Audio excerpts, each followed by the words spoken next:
Good evening and welcome to the October 6th regular meeting of the Township of Montclair Planning Board. In accordance with the New Jersey Open Public Meetings Act, adequate notice of this meeting has been provided by posting a copy of the notice on the first floor of the municipal building and by sending a copy to the newspaper designated by the township for notices. This meeting is being broadcast live on Channel 34 and is streaming live and will be available on demand on YouTube. This meeting is a quasi-judicial proceeding, meaning the board has powers and procedures resembling a court of law, and we are obligated to objectively determine facts and draw conclusions from them in order to provide the basis of an official action. Any questions or comments must be limited to the issues of what the board may legally consider in reaching a decision, and the decorum appropriate to a judicial hearing must be maintained at all times. Fire exits are to my right and your left, and the back of the room where you entered. As to the order of the evening, each application hearing begins with the applicant or their attorney giving an overview of the application and the variances that are required, if any. We then hear from any expert witnesses the applicant may have to help explain the application and why variances are required.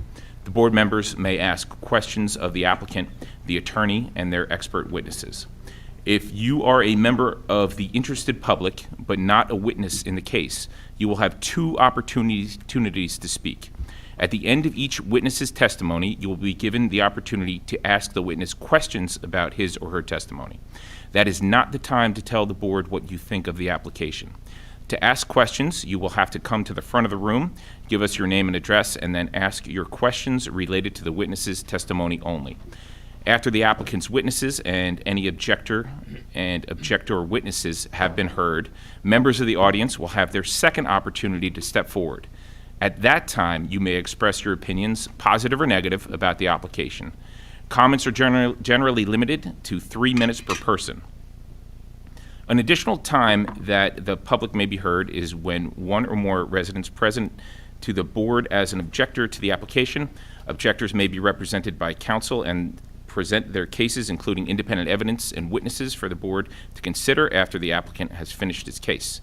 Different from the public comment, objectors and their witnesses are expected to present evidence for the board to consider and will be subjected to cross-examination by the public and by the applicant. After completion of the applicant's case, objector's case, and the public comment, the public hearing is closed, and the board members discuss the case and vote. You will be able to listen to our discussion, but you will not be able to participate. And with that, I'd like to start by calling the roll. Okay. Mayor Baskerville. Good evening, present. Mr. Borshoff. Here. Mr. Campbell is excused. Councilor D'Amato. Present. Vice Chair Graham. Present. Mr. Ian Wally. Here. Mr. Falaise. Here. Ms. Willis is not here. Mr. Neiman. Here. And Chair Brodock is excused. Okay, next we'll have swearing in of board professionals. Do you solemnly swear or affirm that the testimony you're about to give will be the truth, the whole truth, and nothing but the truth? I do. Okay, thank you. Next is the approval of the minutes. And I received changes to the minutes from Chair Brodock. I don't know if there's any other changes to the minutes. I thought he did a good job. Oh, okay. Motion to approve as amended. Second. All in favor? Aye. Opposed? Abstentions? Okay. Oh, abstention. And then moving on to resolutions. Application 2914, 10 Hartley Street. We received a couple of changes to the resolution from Chair Brodock, all of which seem to make sense. Yeah, can we confirm that it was 2 parking spaces were receiving the EV charging station? I Yes. thought that was accurate as well. That it is. It and is, I went okay. back to the plan. Yeah. My only issue was his changing the word affect to effect. But With that exception, Mr. Neese, I agree. But I did have one question. The resolution noted that the township snow ordinance will require, that they will be required to follow the township snow ordinance. In the minutes, we discussed that they would be required to remove snow. Are those two Same. issues, they are in I conformity? don't believe we have a snow ordinance. There was a discussion of how the snow would be removed from Right. the site. The minutes suggested that they would be responsible for snow removal. The ordinance suggested we would follow a township ordinance. So I just want to make sure that they are required to remove the snow if there is no township ordinance. Right, I think that what our ordinance requires is that they file a snow management plan, and their testimony was they would actually remove the snow. They would That was They their said, remember, they snow. were gonna put it in a truck and take it off of the property. Yeah. Right, right. Can I suggest that we add some kind of clarification that Okay. they are, as noted in their testimony, required to remove snow from the premises? We can, certainly. Yeah. I mean, right now, it says the applicant shall comply with the township requirements concerning removal of snow from the property. But to Ms. Tally's point, that doesn't necessarily, it requires they file a plan, correct, Ms. Tally? Yes, But- and they gave it an oral testimony saying that they will, remove the snow. Take it off the Take it site. off They the did. site, so No maybe. place for it on site, so. Yeah. Right, so maybe we should just did a say great as description. testified to during the public hearing, rather than as Yes. required by the township, because. Yes. Okay.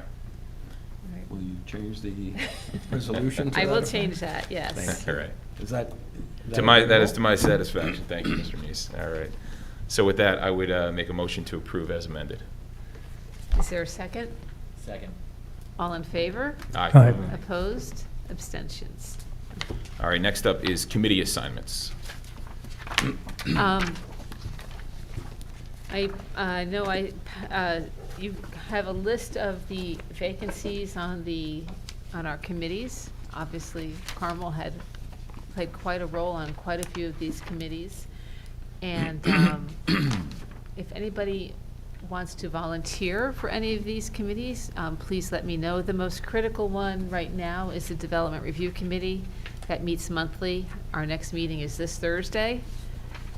I like, I thought so what Thursday of the month will it be? It's they meet the first Thursday. Okay, so this Of is the the month. first Thursday. Right. And, And it's at 7 o'clock. yeah, that time looks great, for the first Thursday, and I'd definitely be happy to do that. So you're, okay. Yeah. Can I borrow this? Sure. I didn't get a copy of my own. Okay. The other key committees are clearly the redevelopment subcommittee and the revisions committee, not so much, but Eric, since you're new to the board, I don't know if you're interested in sitting on the redevelopment subcommittee? Okay. Yes, and I just have a question as to why there are only two listed for the Development Review Committee and for the Bylaws Committee. Is that just a standard practice that there would only be two? We haven't had more than two people interested in serving on those committees. Do you want to do the development? And I can do the other one? I'm good to do either one of them. Which one would your preference be between the development and the redevelopment? I don't care. Maybe the Development Review Committee I could take. Okay, that's fine. And then when does the redevelopment meet? We meet as needed. That's not a regularly scheduled Okay, committee. that's what you want to do? Okay, so Counselor D'Amato is going to do the development, and I will do the redevelopment subcommittee. Okay. I got that. And if anybody's interested in the revisions committee, basically, revisions committee doesn't meet. What I do is when a change comes to an approved site plan, I distribute it to the members of the revisions committee to get their thoughts on whether or not they can support those minor changes. It doesn't trigger an amended site plan. So usually we do those by email. And the bylaws committee has not had to meet for a couple of years, so if anybody's interested, just let me know. Okay. Okay. Any additional information on committee assignments? Are we all set, Janice? I think Okay. I heard crickets, so. All right, fair enough. Old business, they're seeing none. We'll move on to new business, application 2931, 400 Orange Road.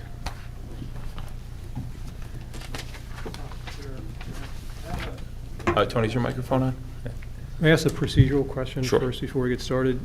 There isn't a letter from Bannon, from the law firm, and it indicates that not everything has been provided on the checklist according to, Montclair Code section. And since the application has no variances, they're asking for that we waive the requirement for certain items. So that letter has been presented to the board, but is there an answer to that letter? And then The board makes the decision on whether or not to waive those completeness requirements. That's a decision that you make. You have the right, they have the right to ask for a waiver from certain submission items, and you have the right to either grant that waiver or say, no, you have to come back with that information. we should probably discuss that first, right, if you just allow me to, the attorney indicated that section 202, 29.2 says basically the applicant may request certain items to be waived by the board.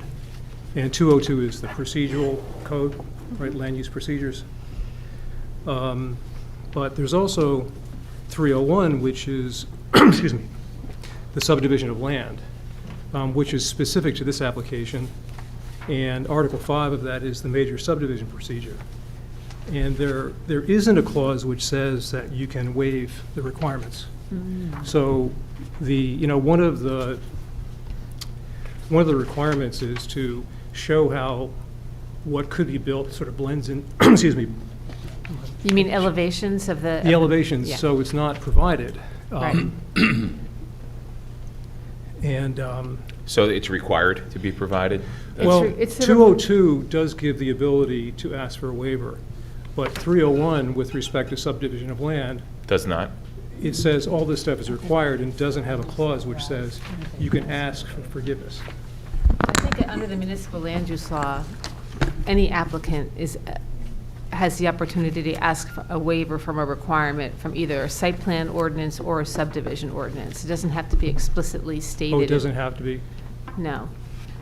Commissioner Neese, can you wait? One Because clause said- we've one- had these requests before, you Okay, know. okay. So this is, not that you have to grant it, but we have had received requests before for waivers from the elevation requirement for the houses to be built.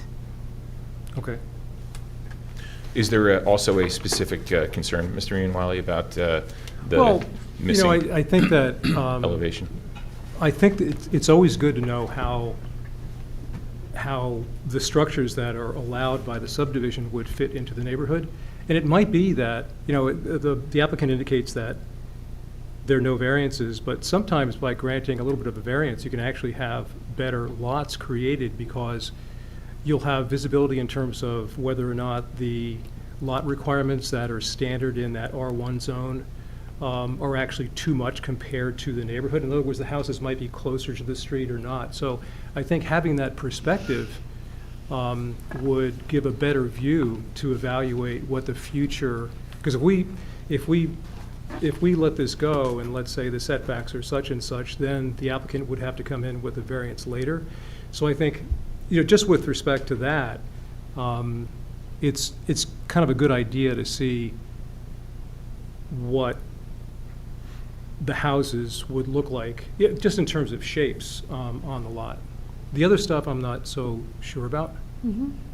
It doesn't also seem like it's such a big lift to be able to sketch that out.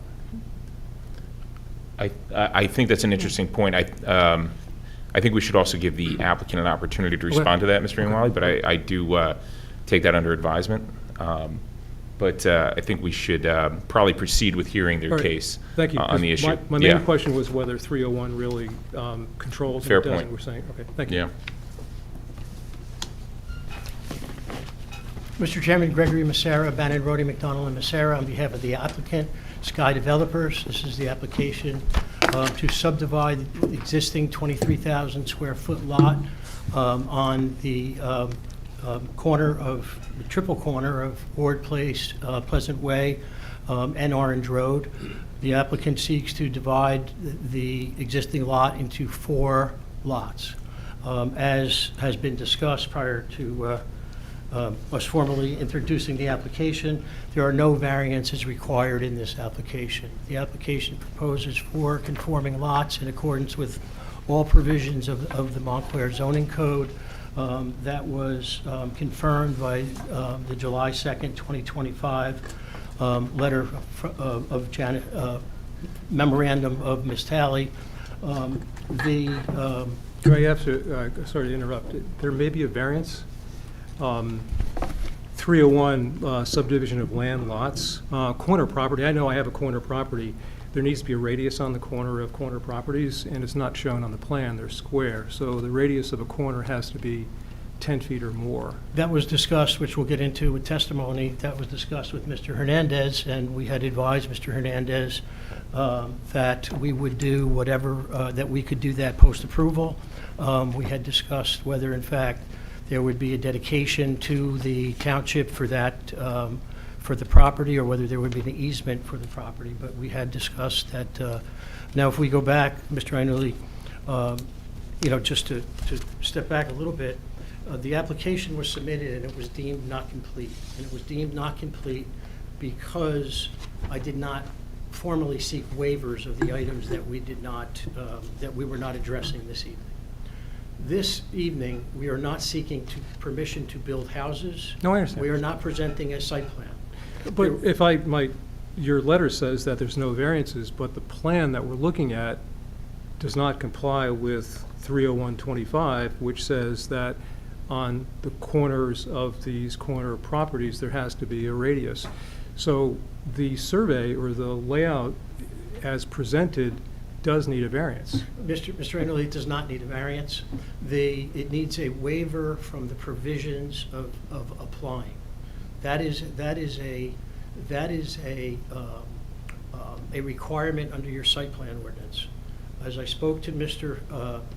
Hernandez, and Mr. Hernandez advised that could be presented after approvals.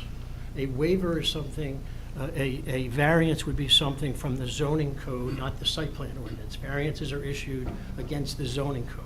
There are no variances from site plan ordinances under the New Jersey Municipal Land Use Law. So it's only Article 347? That is, it's the zoning code of the township.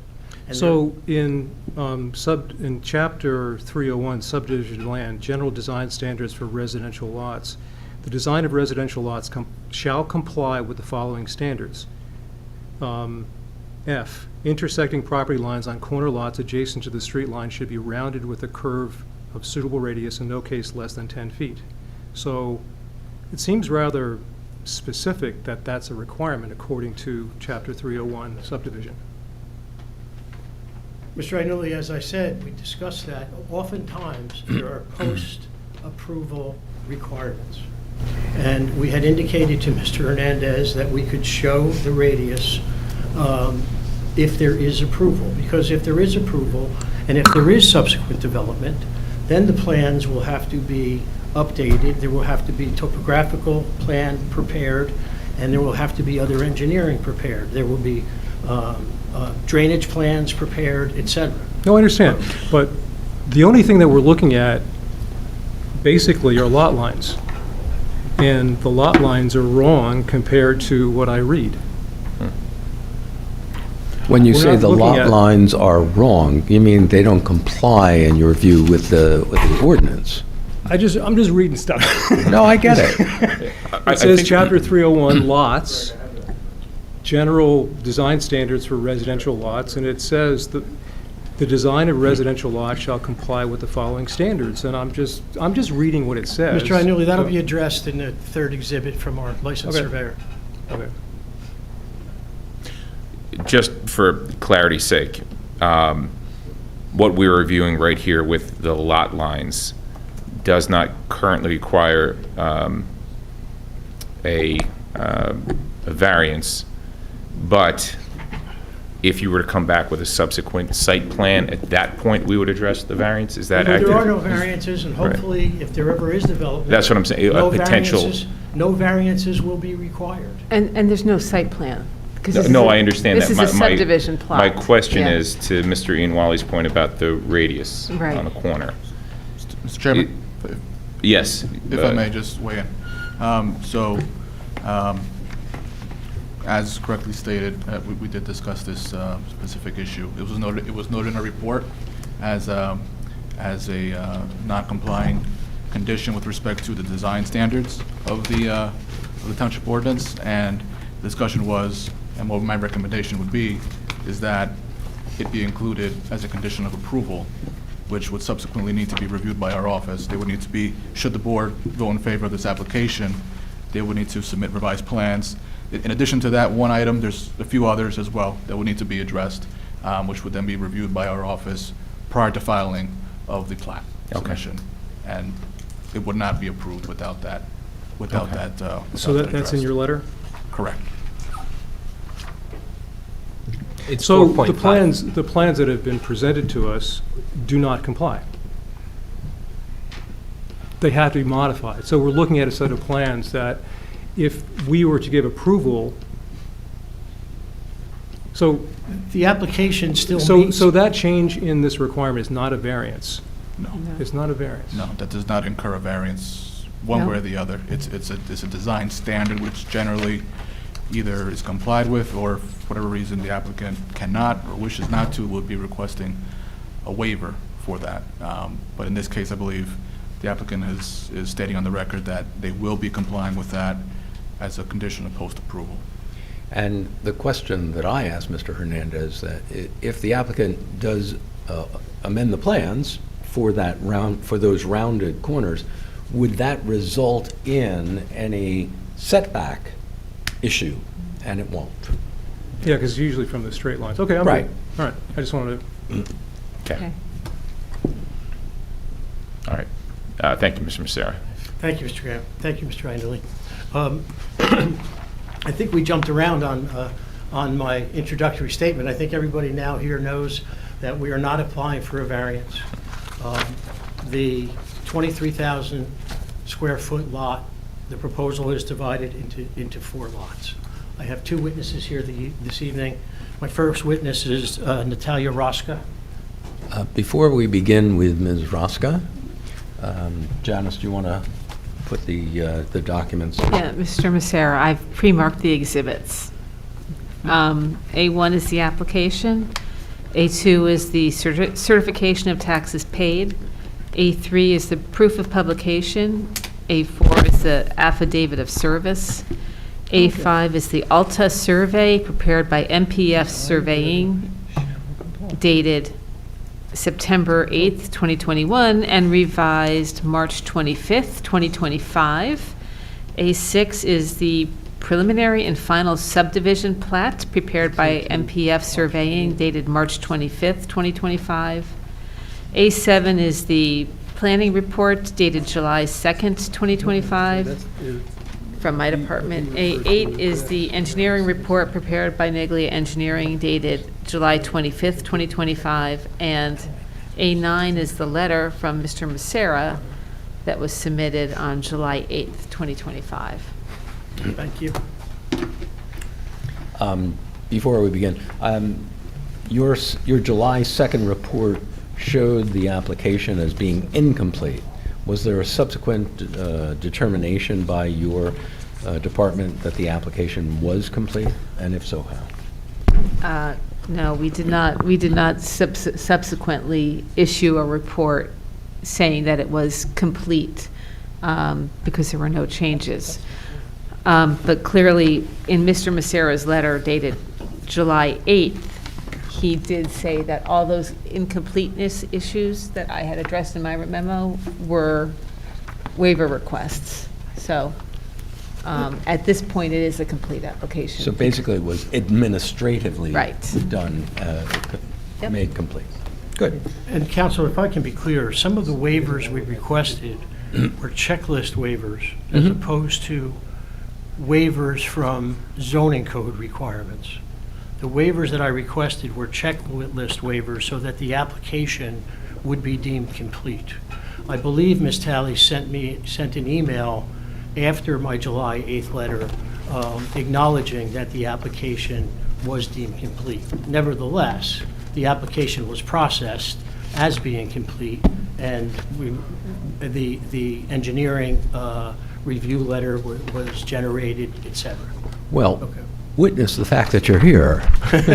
Yeah. So, Well, I'm just, my first witness. But I thought that Janice said that that was up to the board to determine whether or not waivers No, are the appropriate. completeness issue is addressed simply by the applicant asking for the waiver. But when I You first don't- asked the question, you said that it was the board's option to accept those waivers or not. If you can let me finish, they ask for the waiver by letter, that makes it complete. They are still asking the waiver from you. You can grant it or you can deny it, but that doesn't have anything to do with completeness, okay? That's just the board can take action on the request. But, okay. But we simply received- submitting the request We received a addresses memo. the completeness issue. Okay, I try to read everything that, we get. There's a memo that says, from the planning department, that says it's incomplete. Right. And then there's a letter from the lawyer saying that, applicant wants, because there's no variances, it appears that the requested waivers are appropriate, but it doesn't bring anything to conclusion. The applicant's lawyer is indicating that they are appropriate, but there's no closure. So I read this stuff, and it seems like it's still open. In other that's words, why it I asked the hasn't- question that Well- I did. That's why I asked the question Okay. that I did. How did it get Yeah. closed? And Okay, so I how think- did it get closed? So Janice said that it got closed administratively. Okay. We, the board, delegates the determination of completeness to Janice's department. Okay, Right. all right, so it isn't up to the board then, okay, No, the board makes the decision on whether or not to grant the waivers. okay. But the completeness issue The is separate. completeness issue is separate from that. But we are not requesting waivers under the zoning code. Correct. There will Right. be no testimony as to waivers this evening, because we are not asking for a variation, not a variance, but a variation from the zoning code or from other. But these are checklist items. So you're Correct. asking for waivers from a checklist items Correct. for completeness issues. Correct. And the completeness Eh. has been satisfied. So it's bound But the up board can into- still say that they don't want, they will not grant that waiver, and they want you to submit the additional information. Which we had agreed with Mr. Hernandez, and presumably the board will agree, that it could be post-approval. Well, that's our Exactly. determination. But That there's we oth- get to make that determination. That's one right. waiver, then there's other Yeah. requests as well, which I The assume the completeness board- issue is settled, the waiver issue is up to us to grant or not. Exactly, Yeah, and a okay. particular concern, I believe, is the requirement for elevations of the buildings, which is a checklist requirement. Well, there is no plan for development, and that's why there is a waiver. We are entitled to a subdivision this evening. Forgive me for saying that, but this is an application by right to subdivide this property because we meet each and every one of the requirements under your zoning code. Well, respectfully, As- Mr. Massera, as Mr. Ram we're was happy to speaking. hear it. We're happy I'm to hear the speaking. case. Okay. We're happy I to am hear the speaking. case. You interrupted me. Excuse me, Okay. Mr. Massera, I am chairing this meeting. I will ask you to have the decorum of a courtroom. Okay? So please, I understand where you're coming from. This is a little bit complicated. We don't usually get into the minutia of waivers and variations like this. So I understand Mr. Ianwali's desire for clarification. So we will all hear the case, and we will all act like professionals. So please continue. No, I'm finished. My first witness is Natalia Rawska. Ms. Rawska, can you raise your right hand, please, and be sworn? Don't look at me. What are you staring at me? I'm waiting for you to swear in your witness, Mr. Massera.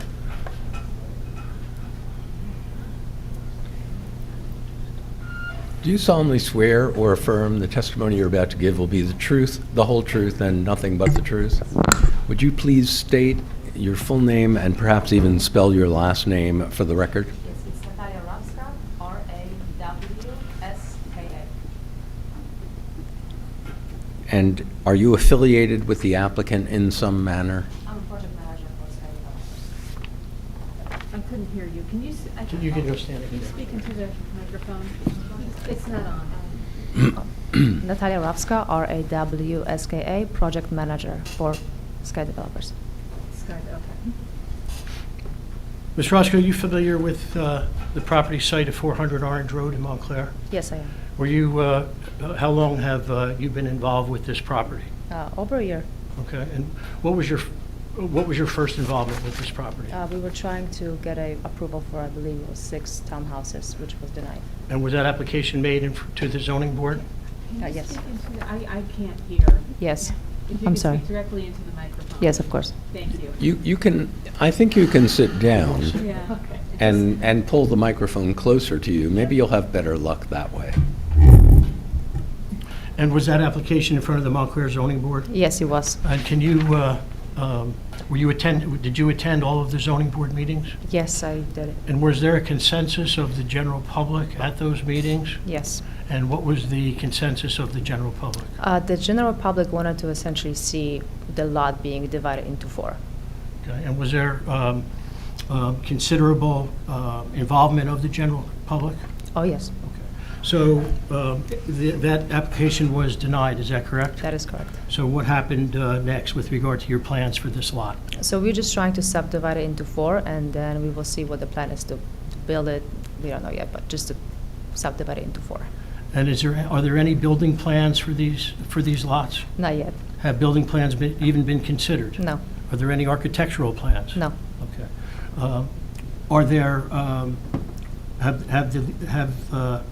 has the property owner, Sky Development, prepared anything other than the subdivision plan that's being presented this evening? No, just a subdivision. I have no other questions. Questions from the board? Seeing none, are there any questions from the public? Please proceed to the microphone.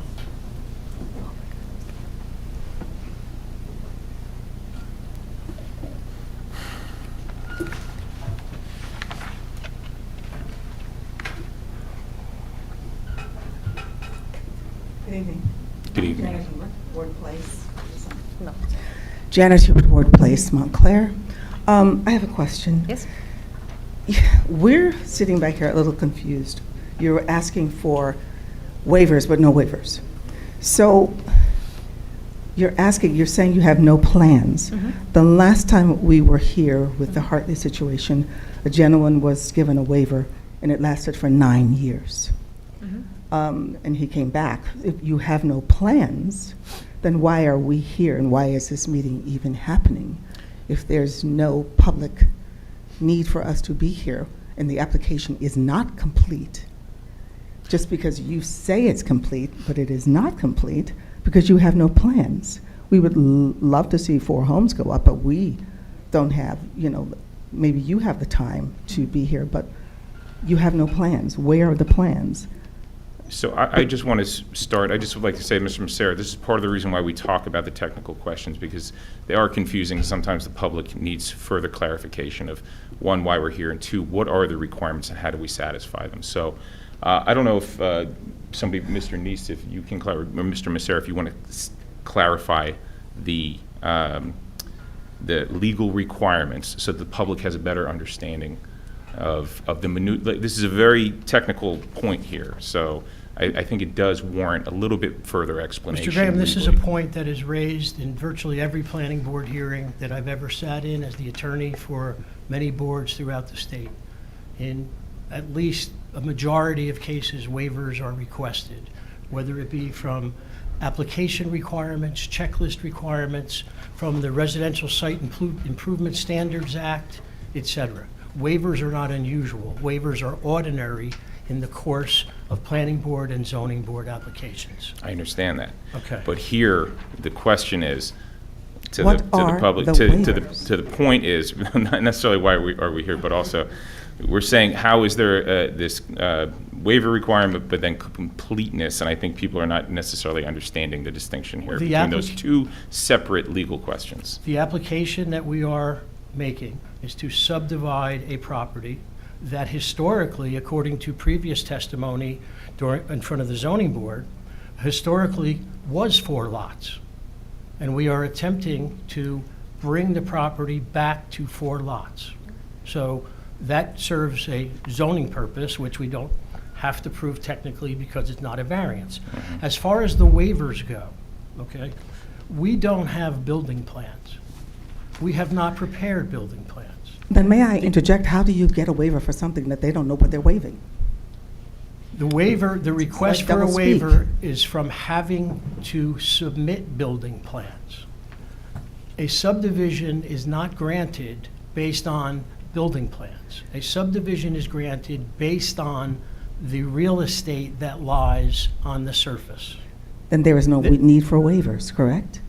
If you're asking for a subdivision, which we all would like to have happen, then why do you need a waiver? Because part of the application requires building elevations, for instance. We don't have building elevations because they are not planned. Okay, We do not need building elevations to meet the criteria for a subdivision under the municipal land use law. When you, So to I have clarify, a it's about the question. division Yeah. of the land, not about the buildings on the land. Exactly. okay. That's under- what I was trying to Understood. get you to get to. Understood. I'd like It's to not about, inter- oh, sorry, go ahead. This Go is ahead, exactly my point. Yeah. Because I think that the plans, I thought the plans would be necessary so the neighbors could see. That's why I drove down this road. I'm still not convinced that Chapter 301 subdivision of land doesn't, 202, which the lawyer cited, does state there could be waivers. But 301 doesn't say anything about waivers. It says plat requirements for preliminary and final approval. There's no mention of waivers in this part of the code. And number 25 says streetscape elevations of proposed buildings and buildings immediately adjacent to the proposed buildings to show new construction within the context of the surrounding built environment. I thought that that's a good idea to have if there are neighbors. That's where I was coming from on this, because I would be reluctant to waive this as a requirement, because the natural inclination of people who live there is, well, How okay, big you is it divide going up the to be? land, but what's there? But Mr. Iannulli, the applicant has a right to subdivide this property. The applicant can subdivide the property and leave it grassed without ever building anything. May I interject? The applicant does not even take care of the property Ma'am, in its form that it's, in the form that it is now. The grass has not been cut. Debris is all over the ground. So you give a waiver for you don't Oh, have respectfully, plans. ma'am, How this is not an long? opportunity for a statement right now. You'll have an opportunity to comment at the end. Right now, this is for questions of the witness. I'm asking, if specifically. you don't have plans, then why do you need waivers for something that doesn't exist? because we don't have plans. That's Chairman. why we need a waiver. Perhaps, I'm let sorry. me try. I'm so Yeah. confused. Let me try and shine a better light on this, if I can. In order to submit an application for development to the Township of Montclair, the township has certain requirements, and those requirements run everything from, you gotta give this, you gotta give that, you gotta do this, you gotta do that. Sometimes applications don't require, because of various and sundry reasons, the applicant does not require something that the checklist that is required for all applicants to submit, the checklist, that item is not necessary for the applicant's application. As a result, the applicant will ask for a waiver from that requirement, because we're not going to do that. That's not something that plays into our application. So we're going to request a waiver from that checklist requirement or other requirement. That's what's going on here. There's no building. She just testified, I'm And no sorry. plans for a building? Ms. Rawska just testified that the applicant has no building plans, has nothing. So requiring them to put up, to provide building plans when they don't have them is something that they can request a waiver from. With regard to Mr. Ian Wally's statement, the presumption is that when or if buildings, residences are built on the 4 lots, they will comply with the zoning ordinance with regard to height, bulk, et cetera, et cetera. If they don't, then the applicant will at that time have to request a variance. That's a completely different section of the code. I understand, but it's very doublespeak to those of us sitting back there. I've tried to When clarify he is making more this. sense to me than anybody up here so far by saying, you don't have plans, but there were plans on the website. There were plans on the website, that's, No. there For were- this th- application? No, there were not. Not There was It building was, old- I have the subdivision old plans. plat, but no it says elevation. garages, whatever you put up online, I was looking at it. And as a person who lives across the street, I would like to have 4 homes, and I've said that to you all. I've tried to say that, but your partner did not want to listen. But we would like to know. You got a plan? You don't have a plan. When's that going to happen? Is it going to happen this year, or it's going to happen 9 years like Hartley? If I can, I've, a couple of comments from what I've heard. The issue quite often is the scale of the houses that can be built on the site. And looking at your subdivision plat, for instance, the houses that are at the corner are going to be fairly narrow.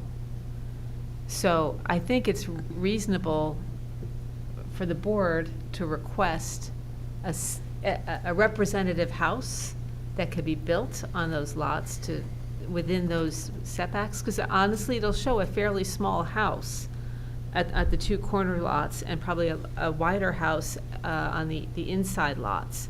And that will help the neighbors understand the scale of what's being built, number one. Number two, you're asking for a waiver request from our requirement that the plans identify the trees to be removed, that trees over 6-inch calipers be identified and the trees to be removed.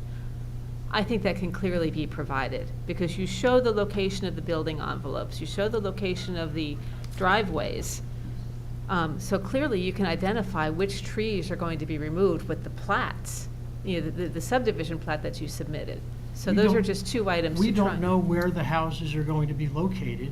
Those plans show the maximum allowable footprint. No, you show the driveway locations. These plans show where the driveways are going, and Where that the will, train. that will require the removal of trees. So the request that you identify which trees are going to be removed, because that's something that the board does. Preservation of trees is a goal of the township and goal of the board, particularly if the trees are large. And so that kind of analysis can be done as part of the subdivision plat, particularly when your plat already shows the location of the driveways. Janice, you've had these plans for 5 months, and Yeah. now this evening you're saying to me, show something else. No, like- I asked you asked for the waiver, and I'm like, okay. I've Please- listened to what the board has to say and what the This- public has to say, so I'm trying to. Don't do that, Yeah, Mr. Massara. Mr. This is Massara. not, you're not going to put that on Ms. Talley. We come here tonight. I understand, Mr. but now Neese. there's a question that's been raised Ms. about the Talley said nature that we of the have- waivers. I'm So done. the applicant has to deal with it. But don't put it on her that she's had the plans for this long. That's not fair. That's not right. Mr. Neese, respectfully, it's not fair to this applicant. It is fair. You Because are the- coming before this board for relief. And while you say you're entitled to the subdivision, and I don't disagree, under the law, since there are no variances, you are entitled to subdivision. Thank you. But you are also entitled to come before the board and respond to the board's concerns. And the board is seeking clarity on these waivers. But the And concerns the board are is not- also, the Mr. Massara, you concerns- said you were speaking before, now I'm speaking. We are also interested in protecting the rights of the public to understand this application. That's what we're here for, to The- balance the interests of the public and the applicant. The application is to divide one lot that does not conform in character with the other lots in the neighborhood into 4 lots and nothing more. I understand that, but I also think that people have been respectfully trying to understand the tree plan. They've been respectfully trying to understand the scale of this project, and people are asking questions and getting hostility. So I would ask that we, again, take the temperature down here. Everybody, I think we need to take a step back and just discuss this professionally. So Mr. Nwali has concerns about the scale of the buildings. Ms. Talley brought up the point that trees will have to be removed based on where the driveways are going.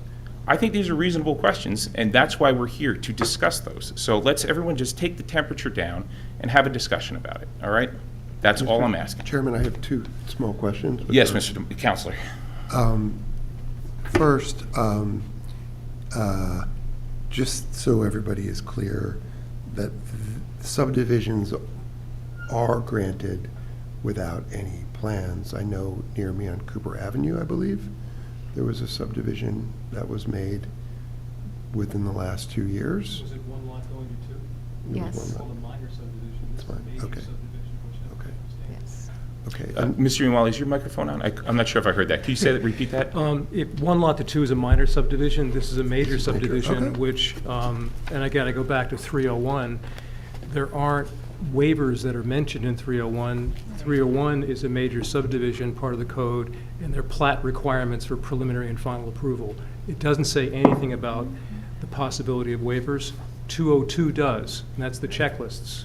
So again, I'm not a lawyer, but when I read 301, it's really straightforward, that these are requirements, because there's no mention of a waiver being possible in that section. And my second small question was just if Mr. Hernandez or Mr. Nwali could explain that radius issue to, in layperson's terms. There's another part of that subdivision talks about, it's Article 3 lots, 301. Tony, your microphone's not on. It's the same chapter, 301 subdivision land, Article 3 lots. So 301-25, general design standards for residential lots. Item F is intersecting property lines on corner lots adjacent to the street lines should be rounded with a curve of suitable radius in no case less than 10 feet. And I was unaware, but Mr. Hernandez did mention that in his memo. He does say that, he picked that up, and in his memo, it's subdivision comments 4.5. He does indicate that the radii on the corners are required, and that they'll either be given by a dedication to the town or an easement to the town. So it is here. I'm sorry I missed that before. I understand now. Thank you. I'm curious, and Mr. Hernandez or Ms. Talley may be able to answer that. What's the purpose of that easement and/or donation to the town? There's plenty of corners that are not presently set up in that way. Is there an engineering purpose? Is there a planning purpose? Well, generally, it allows flexibility, just for the development within the right-of-way. As you can see, the prior lot configuration was not rounded, so it's difficult to say when that became in effect. It's entirely I possible know that- why. It's visibility. Yeah. Yeah, Yeah. it's so that when you turn a corner, like our fence ordinance has the same sort of, when stuff, gets out to that corner, just that slight little relief on the corner allows better traffic visibility. Right. Yeah, and so as for why the current configuration was not rounded, it's hard Oh, to I say, mean- but given that they're now coming before the board, they Yeah, wanted to bring that into compliance. I assume it's Yeah. not rounded now because the requirement wasn't there when this was laid out however many dozens of years ago. But the visibility makes sense. So, thank you, everyone. So this. Mary, yes? Yes, thank you. So this board has decided that the waiver that Mr. Nwali is talking about should be granted? That's why we're proceeding? Oh, no, I think we haven't made a decision on that yet. I think we're Okay, still. so yeah. if we haven't made a Discussing decision that. about the waiver, then it seems as though the application is incomplete and we shouldn't move forward. So now I'm trying to figure out the Well, process. the application is complete, but we still need to make a determination whether we want them to submit the plans that Mr. Nwali referenced, and we need to make a decision on the tree. And we need to make a tree decision on plan. the waiver, because if the waiver is not granted, then there's nothing else for us to do now. That makes it incomplete. I don't think the completeness issue is I know it's I think they're two separate issues. The application is complete, but we may still require them to provide those documents. I think that's really the only issue left with respect to waivers. Am I correct on that, Ms. Talley? Yeah. Mr. Chairman, if I I'm were- not sure about that. Yes, I Mr. think Massaro. that the Oh, sorry. waiver, Yeah. I think that if there is a waiver and we're not going to grant it, then the whole thing should be stopped according to what I understand. I think our Well, attorney's if we- going to look it up and help Right. me out here. Yeah, I think to your point, Mayor, if we were to require we would not be able to make a determination on the subdivision if we were to require the tree plan and the plans. So, sorry, Mr. Massaro, please. Mr. Graham, thank you. Section 40:55D-10.3 of the municipal land use law provides that waivers are appropriate. It says, reading from about halfway through the relevant statute, the applicant may request that one or more of the submission requirements be waived, in which event the agency or its authorized committee shall grant or deny the request within 45 days. That was done much more than 45 days ago. So that waiver was granted. Okay. It was granted. Is that accurate, Okay. Mr. Neeson? It is. Ms. Talley? That's- So the waivers Thank are you. granted? It was Okay. granted. So both to clarify, the point. all of the waivers were granted then? Is that correct? Good. Thank you. That was my question, and you answered that. Thank you. They were granted. Well, how are they granted? Because I guess we needed to act. Is that Within correct? 45 days of submission. Oh, okay.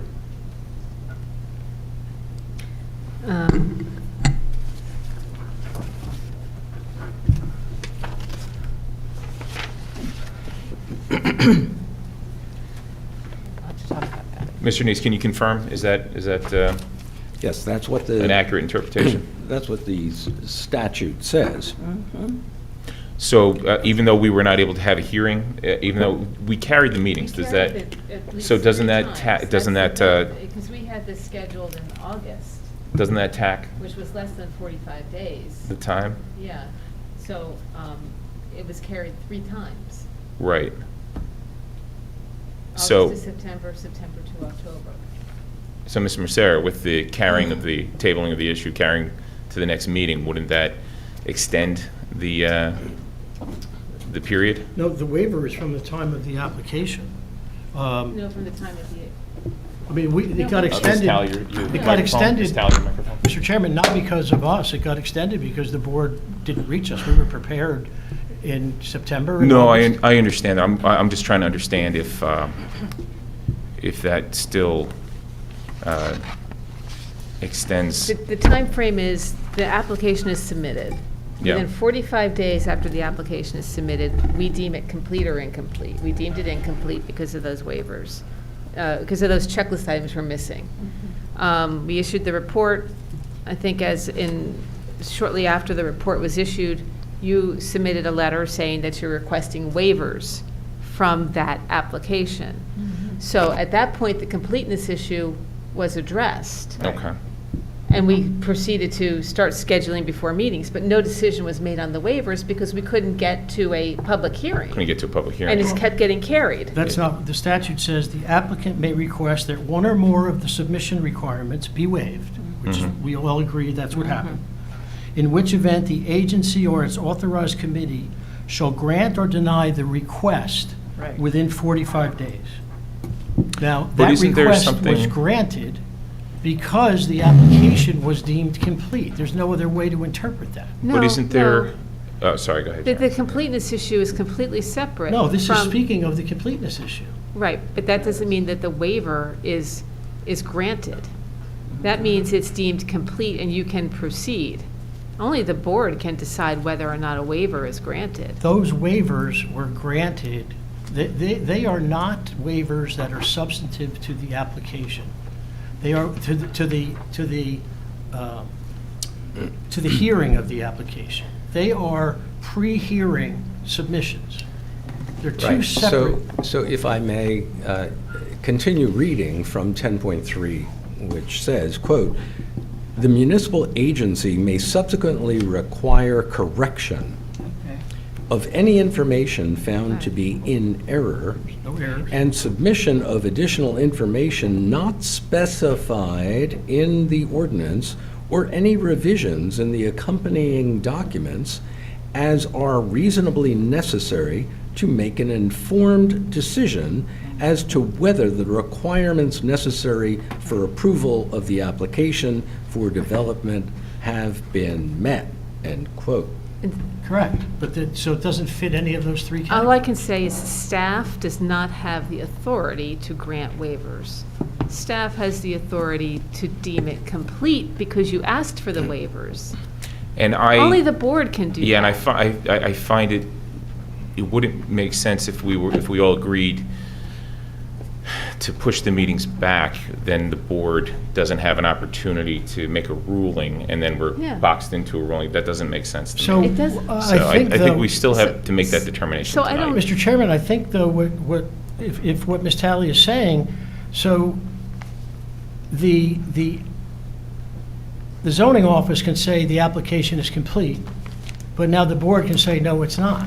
No, I don't believe that's what we're. It's two different things. Yeah, I don't believe that's what we're talking You're about. mixing up two different things. You know that the completeness issue, you have to deem it complete within Correct. 45 days after you address it. I- And that has to do with preserving the existing zoning for the time of Correct. application rule. But it does not make any determination on the validity of the waiver request. Staff can't do that. I agree with Ms. Only Talley you on this. can. No, I agree with Ms. Talley on this. I believe they are two separate issues. Okay, The my- completeness issue versus, we have to make a determination on the waivers. My question yeah. is, however, if the application was deemed complete, how can the board now say, but you have to address the trees? Because that's still a question of whether we permit the waiver. The application is complete, but we still have a say on whether we want those documents. That's my opinion. Go ahead. I would also note to Mr. Neese's point, the reference to the municipal agency may subsequently require correction of any information found in error and submission of additional information not specified. So we can request more information. I think it's as simple as that. No, And so we could request a tree plan. Not I've never- specified, though. Specified is, the information is specified, and the applicant didn't provide it, and it was accepted. Right, well, the application was accepted as complete, but we still have to make a ruling on the understand waiver. the distinction. So that's what I think we have to discuss. If we didn't accept Yeah. it, you would never be heard.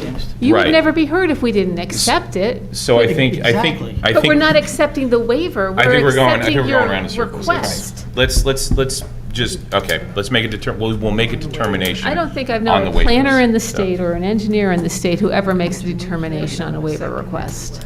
Well, let's discuss, we have to discuss it, what we No, I did want to not. do. He did When- not. We discussed it. We you said discussed it fine. respectfully, we Right. discussed it. Right. And what the discussion was, that is my recommendation. But ultimately, as you know, all boards have ultimate determination on what to grant or not to grant. Right, Correct? that's correct. Okay, That's right. so So let's I- get that straight. Thank you very much.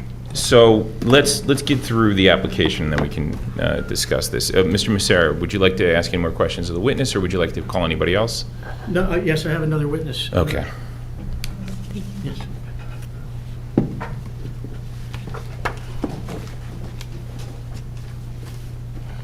Mr. Chairman, I'd like to introduce Michael Ferschman, professional land surveyor of the state of New Jersey. Mr. Ferschman, can you raise your right hand?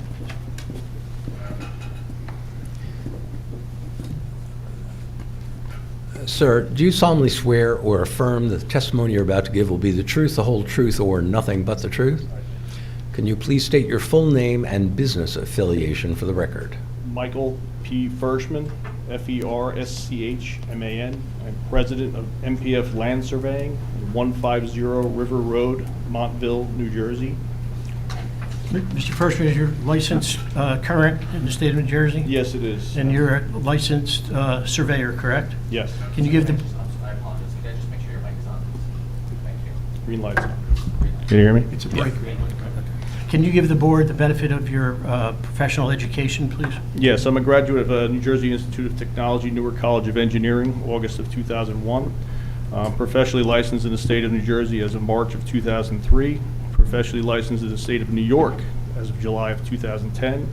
I'm also credentialed as a certified FEMA floodplain surveyor in 2021. and a past president of the New Jersey Society of Professional Land Surveyors, North Jersey chapter. Have you appeared in front of planning and zoning boards throughout New Jersey? Yes. Approximately how many times? Once. Once? Okay.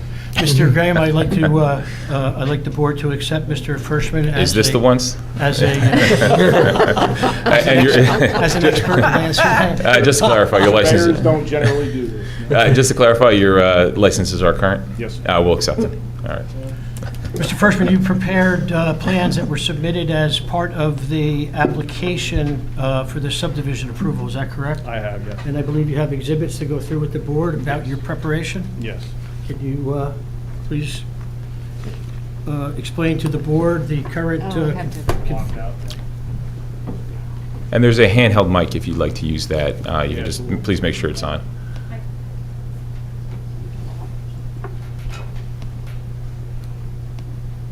Check, Is that on? check, check.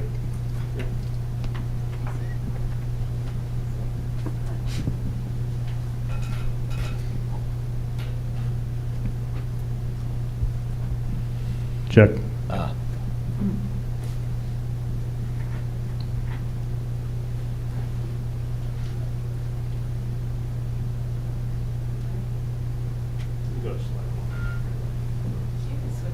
Thank you. Do you want the lights to, I think I'm going to turn the lights off so you can see this.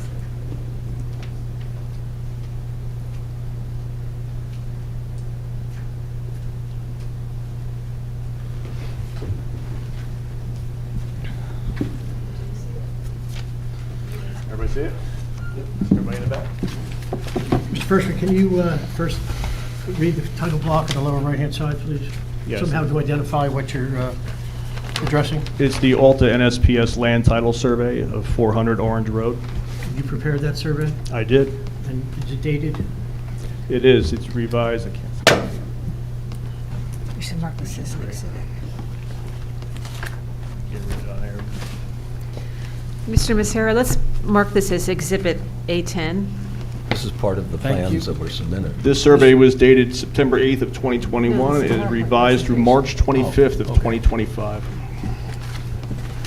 Can you explain to the board what they're reviewing? Yes, the subject property is 400 Orange Road.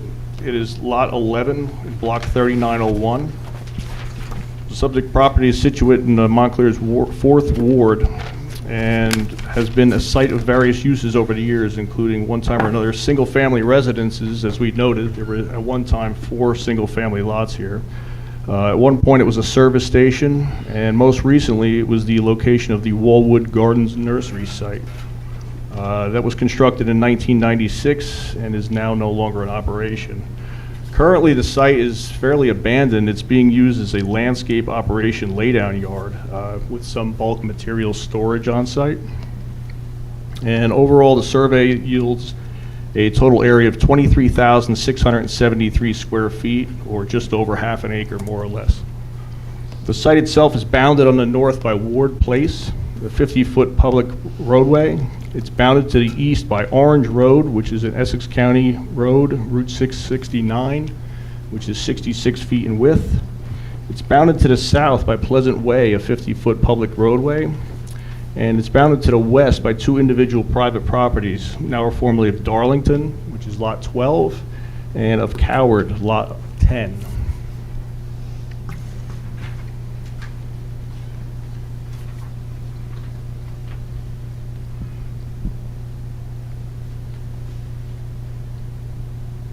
Can you read the title block on the next page, please? Ms. Tallier, 11.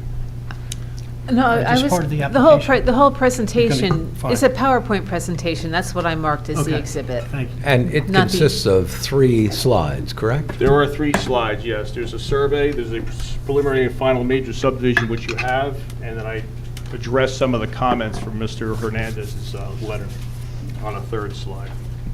We'll go over the subdivision now.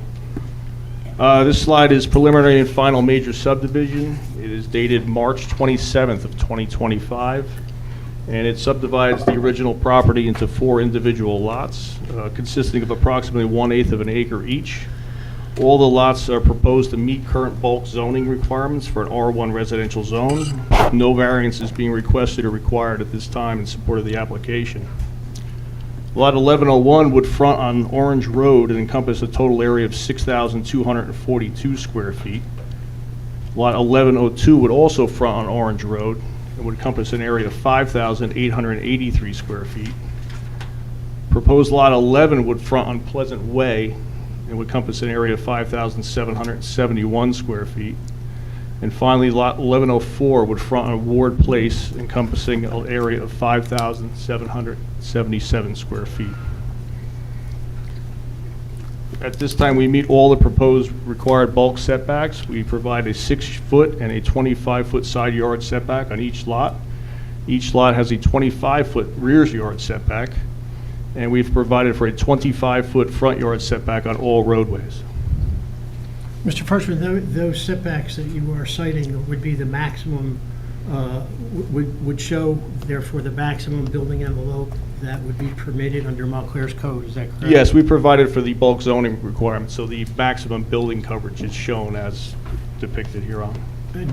Those building envelopes are not in any way related to any proposal for approval to build any particular structure, is that correct? No, I have not seen any plans. Okay, and Mr. Ferschman, you also had drawn driveways on the survey, is that correct? Yes. And can you explain to the board why you depicted driveways on the? Yes, we showed driveways basically just to depict the coverage areas and to show that the lot itself would work with a garage, a driveway, and a proposed building lot. Okay, but those those driveway areas do not in any way, or not in any way part of this proposal, correct? No, They were just done for coverage, you said? done for coverage calculations, Okay. yes. And the same with the garages, it shows like a maximum garage based on the setbacks of the accessory structures, correct? That's correct, yes, 6 foot and 25.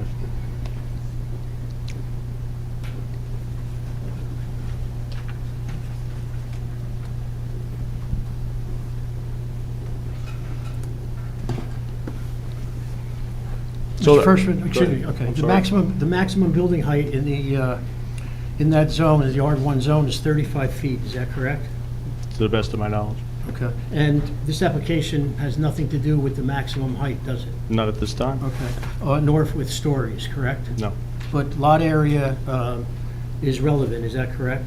Yes. And and how did you show that it would be feasible to meet the lot area requirements? There is no lot area requirement in the R1 zone.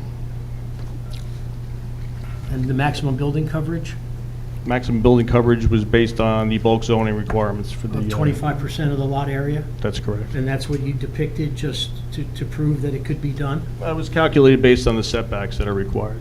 Okay, and what are the setbacks that are required? 6 foot, 25 foot on the sides, a 25-foot rear setback, and a 25-foot front yard setback, And how did you calculate the 25-foot front yard setback? based on the bulk requirements. It's a simple offset from the right-of-way line of the street. And it's based also on the other properties in the zone, is that correct? Yes, The average setback of the properties in the zone? we did not do an average setback of those. But based on your professional observation, does it appear to you that the fronts of the building envelopes would meet the average setbacks? Absolutely. In fact, if we did an average setback up the street, especially on Ward Place, the front setback would probably be reduced. Lot 12, I believe it is.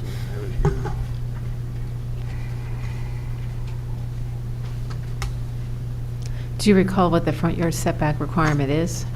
It's 25 feet per the bulk standards. However, on Lot 10, currently, the front yard setback to the existing home is 11 and a half feet. So if we did an average setback up Ward Place, it would substantially reduce the front yard setback. But isn't it average setback or 25 feet, whichever is greater? Yes, yes. Similarly, on Pleasant Way, most of the homes are just about 25 feet.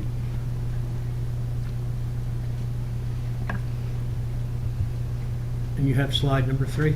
Slide number 3, yes, which I have up here. So to address Mr. Hernandez's comments in his letter dated July 25 of 2025, Item number 4.5, Mr. Hernandez noted that he would like to see radii on all the intersecting street lines, which we've done in this slide to illustrate that they will work and will not create a loss in the lot area. Would the setbacks still apply even with This- the radii? The same setbacks would still apply as the radii is too small to even make an impact on it. In fact, lot 1101 would only lose 39 square feet, and lot 1102 would only lose 8 square feet in total lot area. I also addressed on this slide, if you can see it, item 4.6, putting the current owner and applicant on the subdivision drawing. We've done that. We also had item 4.7, all plans to detail permanent easements. I believe we're granting the roadway dedications. So there would be no easements, I don't believe, for the radii. And finally, item 4.8, Mr. Hernandez requested municipal clerk certificate to alleviate the word interior, which we take no issue with doing, so.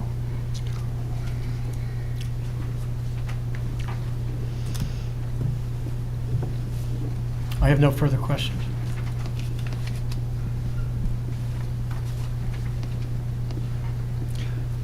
We have the lights. Questions from the board?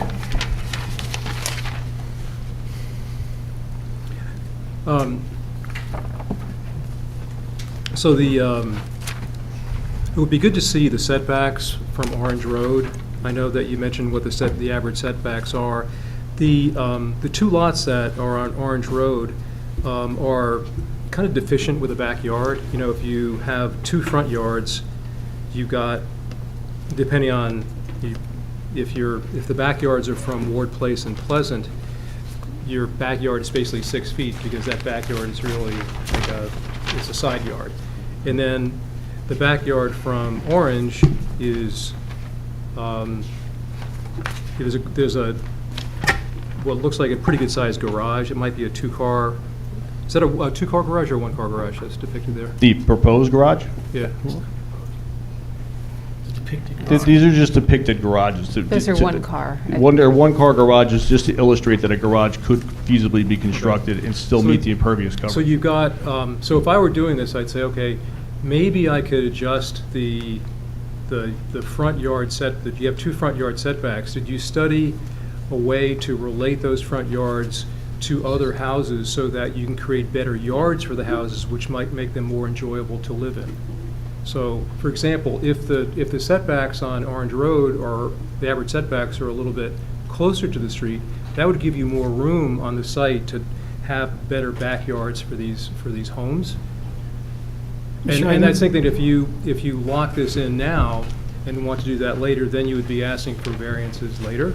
So, and this goes back to why I thought just having a map of where the other houses are and how these relate, because it might create better lots if you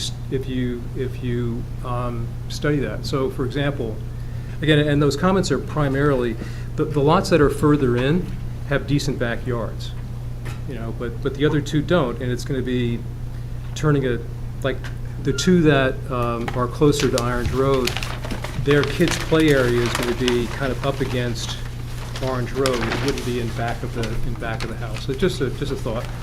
Mr. Iduli, I think, you know, they're great suggestions. Again, these are the permitted envelopes.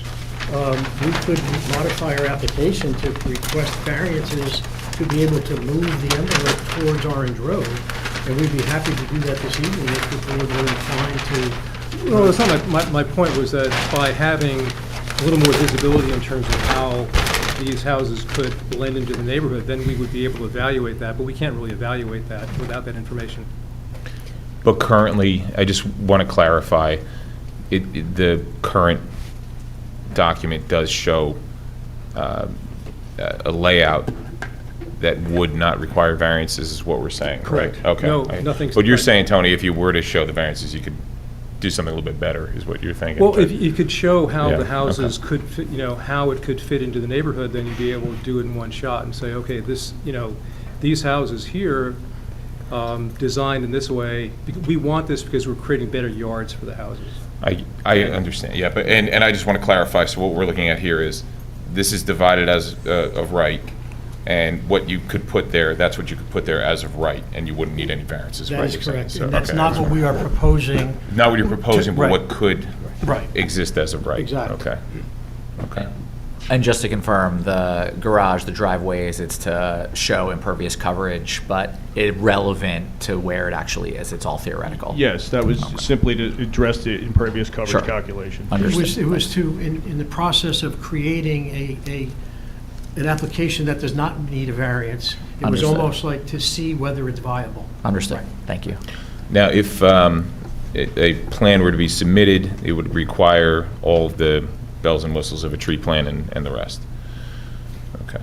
Go ahead, Jacob, you have a question? So this application brings up something that's come up a lot as of late, or at least it feels like it's come up a lot as of late, where our zoning imposes requirements that are out of character with the neighborhood in some ways.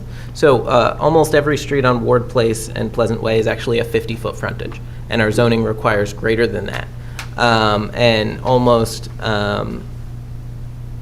and to the point about the 25 feet, like 25 feet seems to be about where the neighborhood is on front yard setbacks, but that's not entirely the case. And to your point, Tony, the 25-foot front yard setback on Orange Road may actually be harming the ability to get a good livable lot out of the property, right? Because you have to push so far back from Orange Road that you cost all the other space because you don't want to put a driveway on Orange Road, a county road, any number of reasons.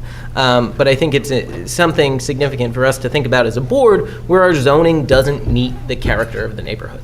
And given the size of this lot, you could almost get, or you possibly could get, 3 50-foot lot frontages out of each of the sides of this. That's a discussion for And another day. I'm not proposing that, but it Mr. goes Neiman. to our zoning not matching up with what the neighborhoods we live in actually are, and how important it is for us to think about that when having these discussions. Can, 4.4 of Mr. Hernandez's letter, can you respond to that affirmatively, or?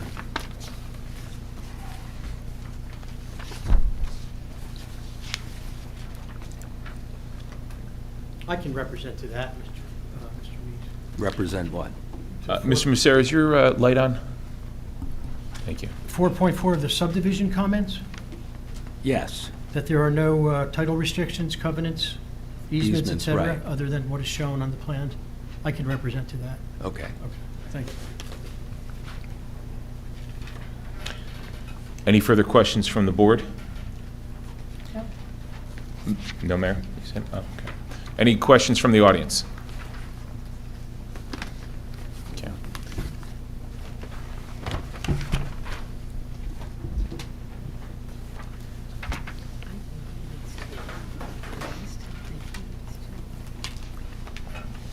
Good evening. Good Do you need me evening. to state my name and all that? Yes, please. And is the light on? Can you say if the It green is light? on. Okay, great. I'll just adjust it. Thank you. Leonora Rush, 15 Ward Place. I just had a question about, is there a requirement that the lot, what is it, 1101 and 1102, is it? That they face Orange Road? Or, that's my question. Is that a requirement? Yes. It is a requirement. So there would never, can you explain that requirement, what it's supposed to accomplish? I just want to. And please make sure that microphone is on and close enough so that we can hear you. Thank you. Yes, the lots are required to face that way because of the lot width versus the lot depth requirement. Okay, all right. And what is that requirement, if you don't mind? I don't have it offhand here. Okay.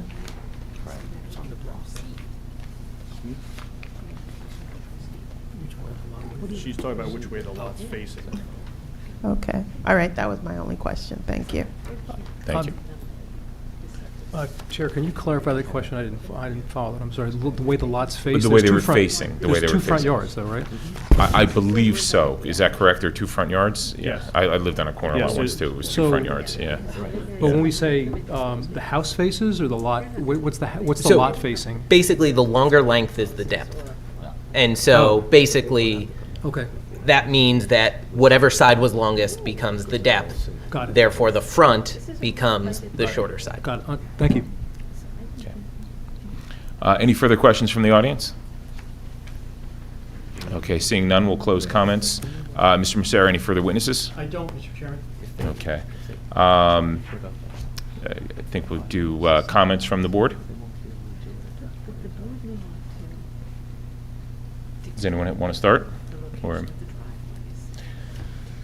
I'll start.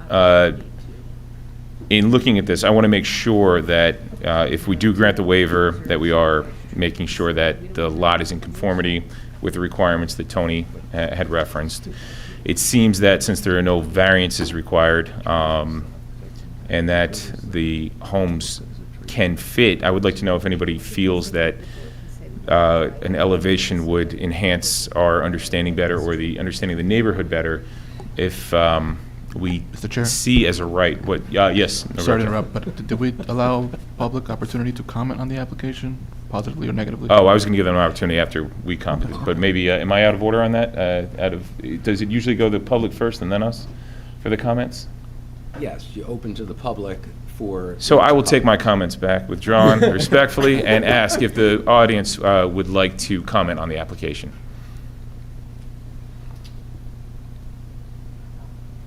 Okay. Thank you, Norbert. Appreciate I'd like to thank you for coming this evening. We need your name. Oh, do I have to it. repeat it again? She did ask a question already, so, yeah, but, Yeah. Leonora. Just so that the record, because Yeah. generally. So I'll state my name again. Thank you. Leonora Rush. The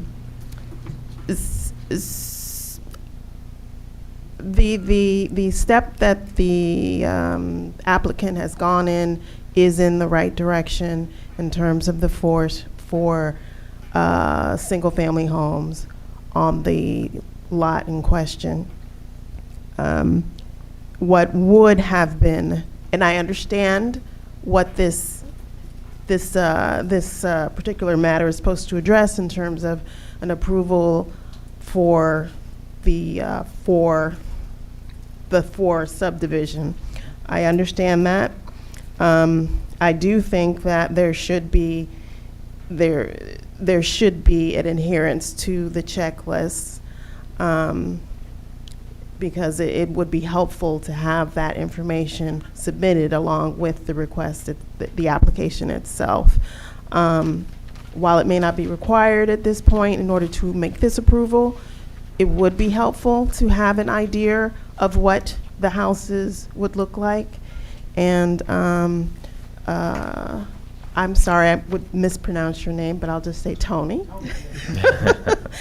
To your point earlier that it would also sort of like it wouldn't be a one-shot exactly, but closer to a one-shot in terms of if there are variances that you would be seeking after the application for the subdivision might be approved, it would have been easier to have it done now so that the public would be able to see this. Perhaps it would cancel out 1 or 2 meetings, who knows, because I've sat in a lot of these meetings as well. And, but I do agree that it is going in the right direction in terms of what is being applied for now, but having a more, a graphic visual of what it would look like would be better.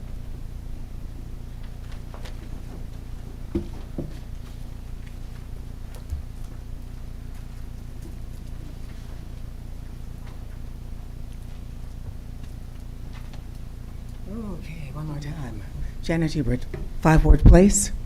I agree with what Lenore is saying, but there's also an issue of we've never seen anything that the applicant has built, or is this going to be a subdivision that exists by itself, or is it going to be a subdivision that is a part of the neighborhood?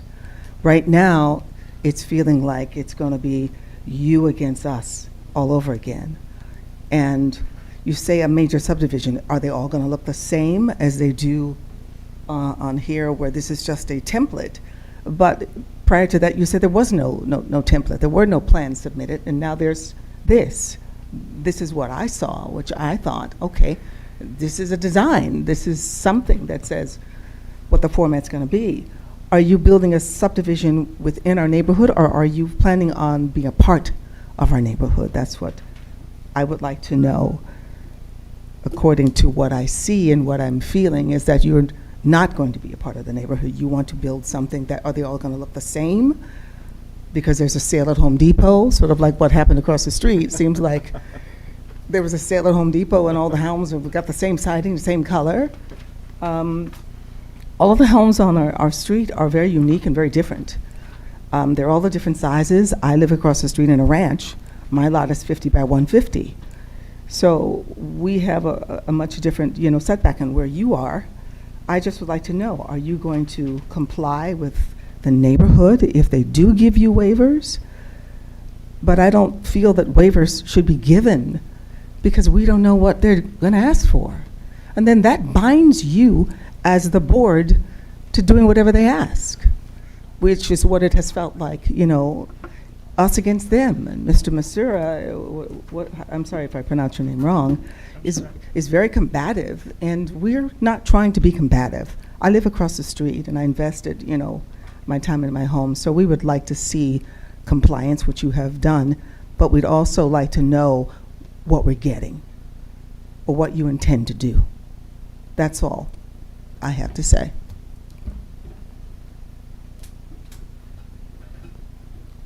Any further comments from the public? Okay, seeing none, we'll close public comment. We'll open to discussion. Would anybody like to kick off our discussion of the board? Are we going to vote on the waiver issue first, so we know where we? Well, I think we should discuss it first, Okay, right? okay. Let's have a conversation about it. But would anybody like to start?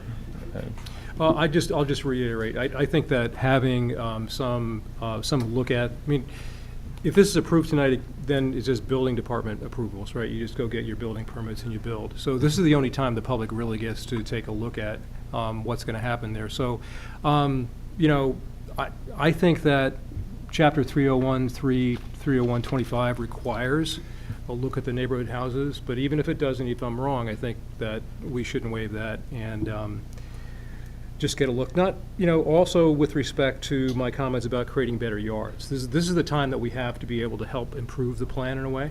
I would vote no on granting the waivers. My only thought on that is, even if they were to show a plan, we wouldn't be able to bind them to it, right? So, right now they're showing coverage, and if they were to show a potential design, it's just that, it's just potential, no, right? I'm not asking So- for potential design. I'm just So how could we- I'm asking for what Yeah. is. I'll read it again. 301. Yeah. 30125, it's in our code, and streetscape elevations of proposed buildings, just streetscape, in buildings immediately adjacent to the proposed buildings to show new construction within the context of surrounding built environment.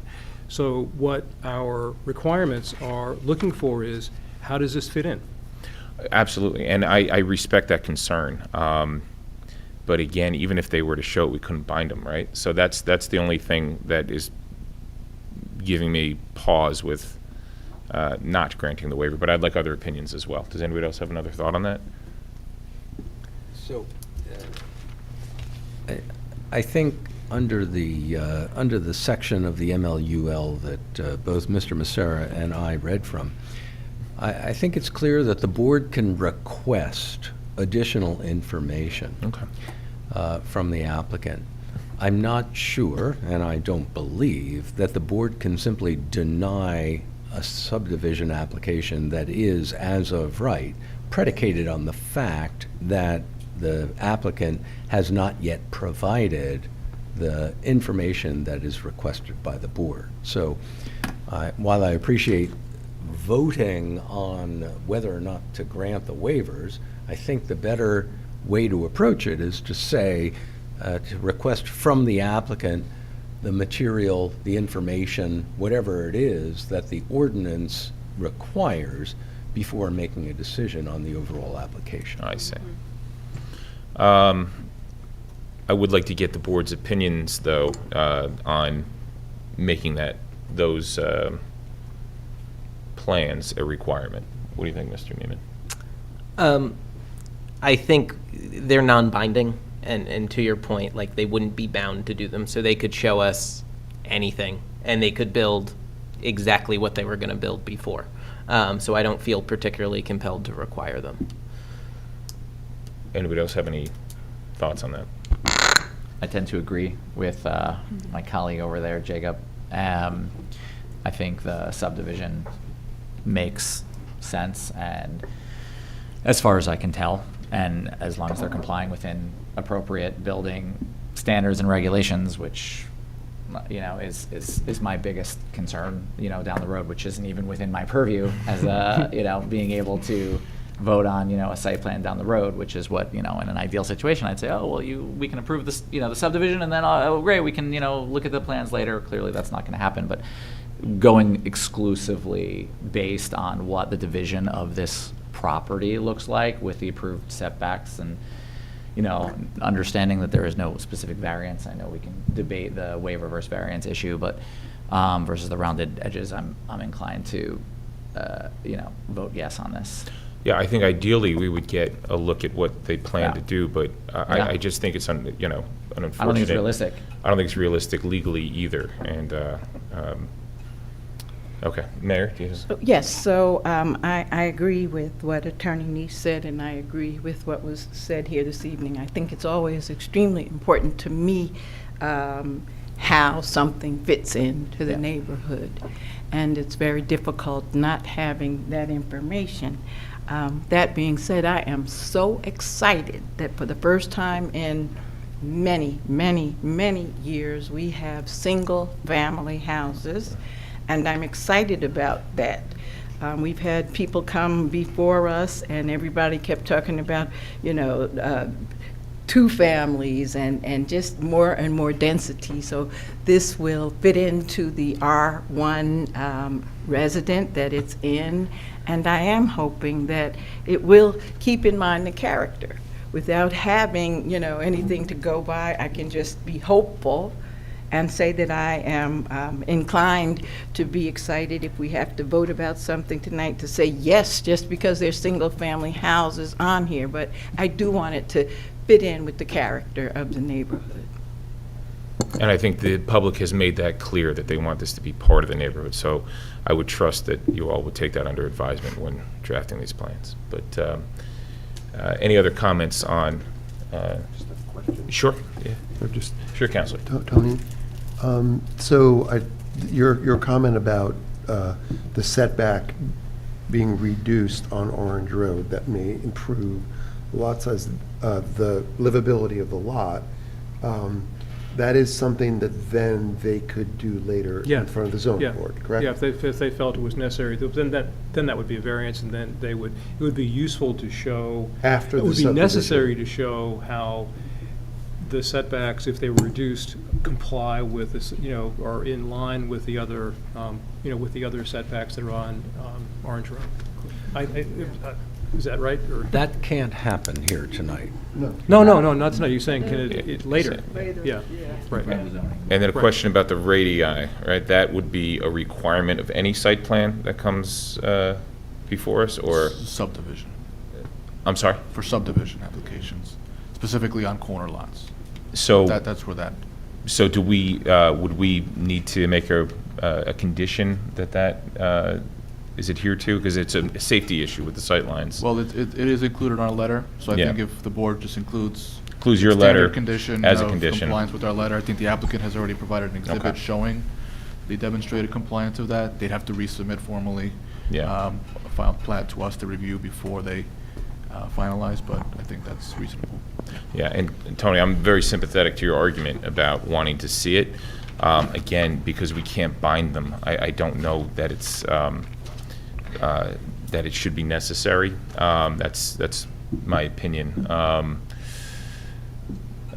But yeah, okay. Anybody else have any comments? I just have a quick question. Yeah. So once we divide it tonight, the developer could just decide to just sell each lot separately and then develop it individually, so it wouldn't be like one major plan, correct? Yeah, there's no way we could Okay. stop that. Yeah. That's true. Mr. Macera, I don't know that it's on the record. Is the applicant willing to comply with whatever is required in Mr. Hernandez's letter? Yes. And are there any provisions, paragraph numbers, that the applicant is unwilling to comply with? There are not. Okay. Thank you, Mr. Mr. Neese. Chairman, while I have my apologies to you and all the members of the board, my specific apology to one of the most professional and helpful planners in the state of New Jersey, Janice, and I unfortunately, I count on Janice a lot when I make applications, and she's not supposed to do my job. So Janice, I sincerely apologize for suggesting that you did me wrong or did anything wrong, because you certainly did not. That was very nice of you. Thank you. That was good. We do don't appreciate- often get an apology. We do appreciate it, Mr. Macera, Yes, thank you. and we understand that we may be sometimes more legally curious as a board. I think, though, we have a duty to the public, and the public tends to be very well-informed in this community, and we want to make sure that they fully understand the issues before us. So that is, we appreciate your statement just now, so I thank you for that. All right. With that, do we need to, would you Well- like to, oh, Jacob, go ahead. Yeah, so I just want to take a beat to note that we're getting a 4-lot subdivision out of this, and I know many people would rather me not say this, but they're larger lots than the neighborhood currently has. Larger lots mean bigger homes, and bigger homes mean more expensive. And this board has spent a lot of time this year thinking about affordable housing, and this plan doesn't touch on that. It's going to be very expensive houses on very big lots. And we spent a lot of time on an apartment application that was going to have fewer housing units than this, and the topic of affordability came up a lot, and it didn't come up at all tonight, really. And I think I don't like that single-family homes seem to have this carve-out from the affordability discussions. They do have to pay a development fee. Yeah. So that's how we get our bite of the apple from single-family homes. 1.5%? I think so, yes. And look, with the master plan discussion coming up, Mr. Neiman, right, we're going to be submitting a new master plan soon. We'll have ample opportunity to discuss the lot sizes and what makes the most sense. Of course. Thanks. For single-family homes. And it's an exaggeration to say very big lots. I live walking distance away from there. There's nothing very big. If you put 2 houses on the lot that's there now, the lots would not be very big. It's relative. And I get what you're saying, but let's don't exaggerate, I'm. Sorry. Yeah. Larger lots, and therefore more expensive. But Okay. Well, with that, any further comments? All right. So with that, I think I would make a motion. What's the motion, Arthur? To approve? A motion to approve the application. Motion to approve the application with conditions as specified in Neglia Engineering's, Compliance with the Neglia Engineering. in compliance with Neglia Engineering's letter. Second? And our usual conditions. And our usual conditions, yes. Second? All right, all in favor? Aye. Aye. Aye. Opposed? Abstentions? Okay, All right, thank you. Woo-hoo! good. I'm so excited. Woo-hoo.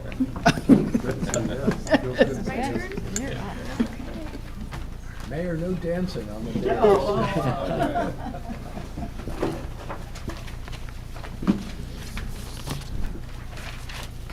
Okay, next on the agenda, discussion of zoning ordinance changes.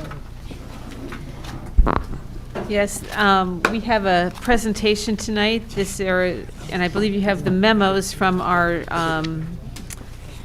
zoning committee, subcommittee, with some proposed changes to our zoning ordinance, which advance the recommendations in our housing plan. So Assistant Planner Zainab Kazmi, who's been working with the subcommittee, is going to make a little presentation. And this is just to give you an idea. This is just the very beginning of the changes to our ordinances. The new state requirements for affordable housing, I've been told, will be adopted by December 20th. Once those new requirements are adopted by the state, then we will start making a lot more in-depth changes to all of our affordable housing regulations so that we're consistent with the new requirements. All right, thank you, Janice, or Planner Tally, for the introduction. So today we're just going to go over 2 of the amendments that came out of the 4th round housing element and fair share plan, as well as the overall master plan, consistency with that. So first are changes to the inclusionary zoning ordinance, or the IZO. And then we're going to talk about one of hopefully many affordable housing overlay zones that the plan recommends. So as I just said, one is the IZO changes, and then second is the affordable housing overlay for 210 Bloomfield Avenue, which is the Crawford Cruise Building.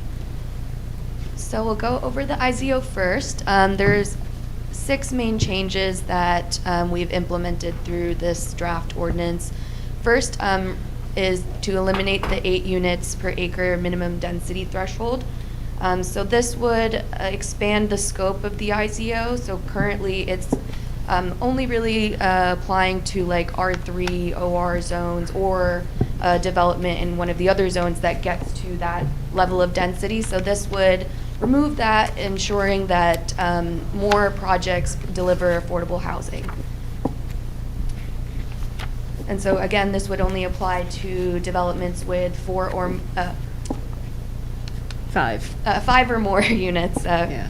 And yeah. So the next one is requiring a different set-aside for developments approved through a use variance with the Board of Adjustment. So changing the use that the zone is permitted for, that is a favor to the applicant. So as a favor back, they would have, instead of a 20% set aside for affordable housing, it would be 25. The next one is affordable units for special needs housing or supportive housing. So we've defined that in the ordinance, and essentially for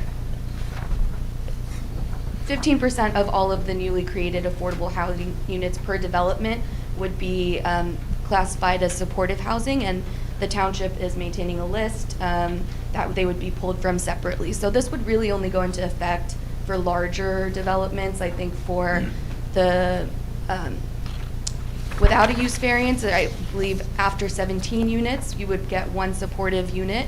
And for the use variance 25% set aside, you would get it at around 14 units. There would be 1 supportive unit created. The next change is to extend the affordability controls according to the state regulations. So it would go up to 40 years for rentals, 30 for sales, and then there's a couple other provisions in there. So 100% affordable rental properties, they have the opportunity to extend their deed restriction for another 30 years if they refinance or rehab, and to put in a 30-year new deed restriction. So this is, extending the affordability and also giving a little more options for property owners that want to extend their affordable housing designation. So the next one is cash in lieu payments. So whenever there's a fractional unit, the cash in lieu only applies to the fractional amount. You can't substitute 1 full unit with a payment. So those 2, let's say 2 units would have to be developed. If it's 2.3, that cash in lieu payment only applies to the 0.3. And then the last one sets the new cash in lieu payment at $250K for this year, and sets the mechanism for increasing it every year. So the municipal housing liaison, which is Planner Tally, will calculate a new cash in lieu amount based on the RS means construction index, construction cost index, and that will be posted to the website so developers can reference that in between and not, we won't have to update the ordinance every year. Okay, any questions?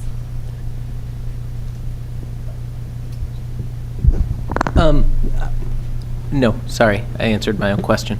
Never mind. I didn't hear the answer. All right, so the next zoning amendment is the creation of the affordable housing overlay zone for the Crawford Cruise Building at 210 Bloomfield Avenue. This is going to be AH1, and the housing plan recommends a few more affordable housing overlay zones, but we started with this one. We've been talking a bit with the property owner and, evaluating their proposal. So they are proposing to demolish the current building and reconstruct a 100% affordable housing mixed-use development. So it would be 8 units with the Veterans Community Center, either on the ground floor or the second floor, depending on the development scheme that is chosen. So there's a 5-story option and a 4-story option. The 4-story option would not have any parking, so the Veterans Center would be on the ground floor, 3 floors of housing above, I believe 3 units on the 2 floors above, and then 2 on the last one. And then the 5-story option puts 4 parking spaces, I believe, 3 normal spaces, and then 1 accessible spot on the ground floor. It's pretty tight, but then there's also a small lobby that gets you up to the Veterans Center on the community center on the second floor, and then the remaining floors would be the same orientation of housing. And all 8 units would be 1-bedroom units or studios, and there's an option for 1 of those to be dedicated for staff.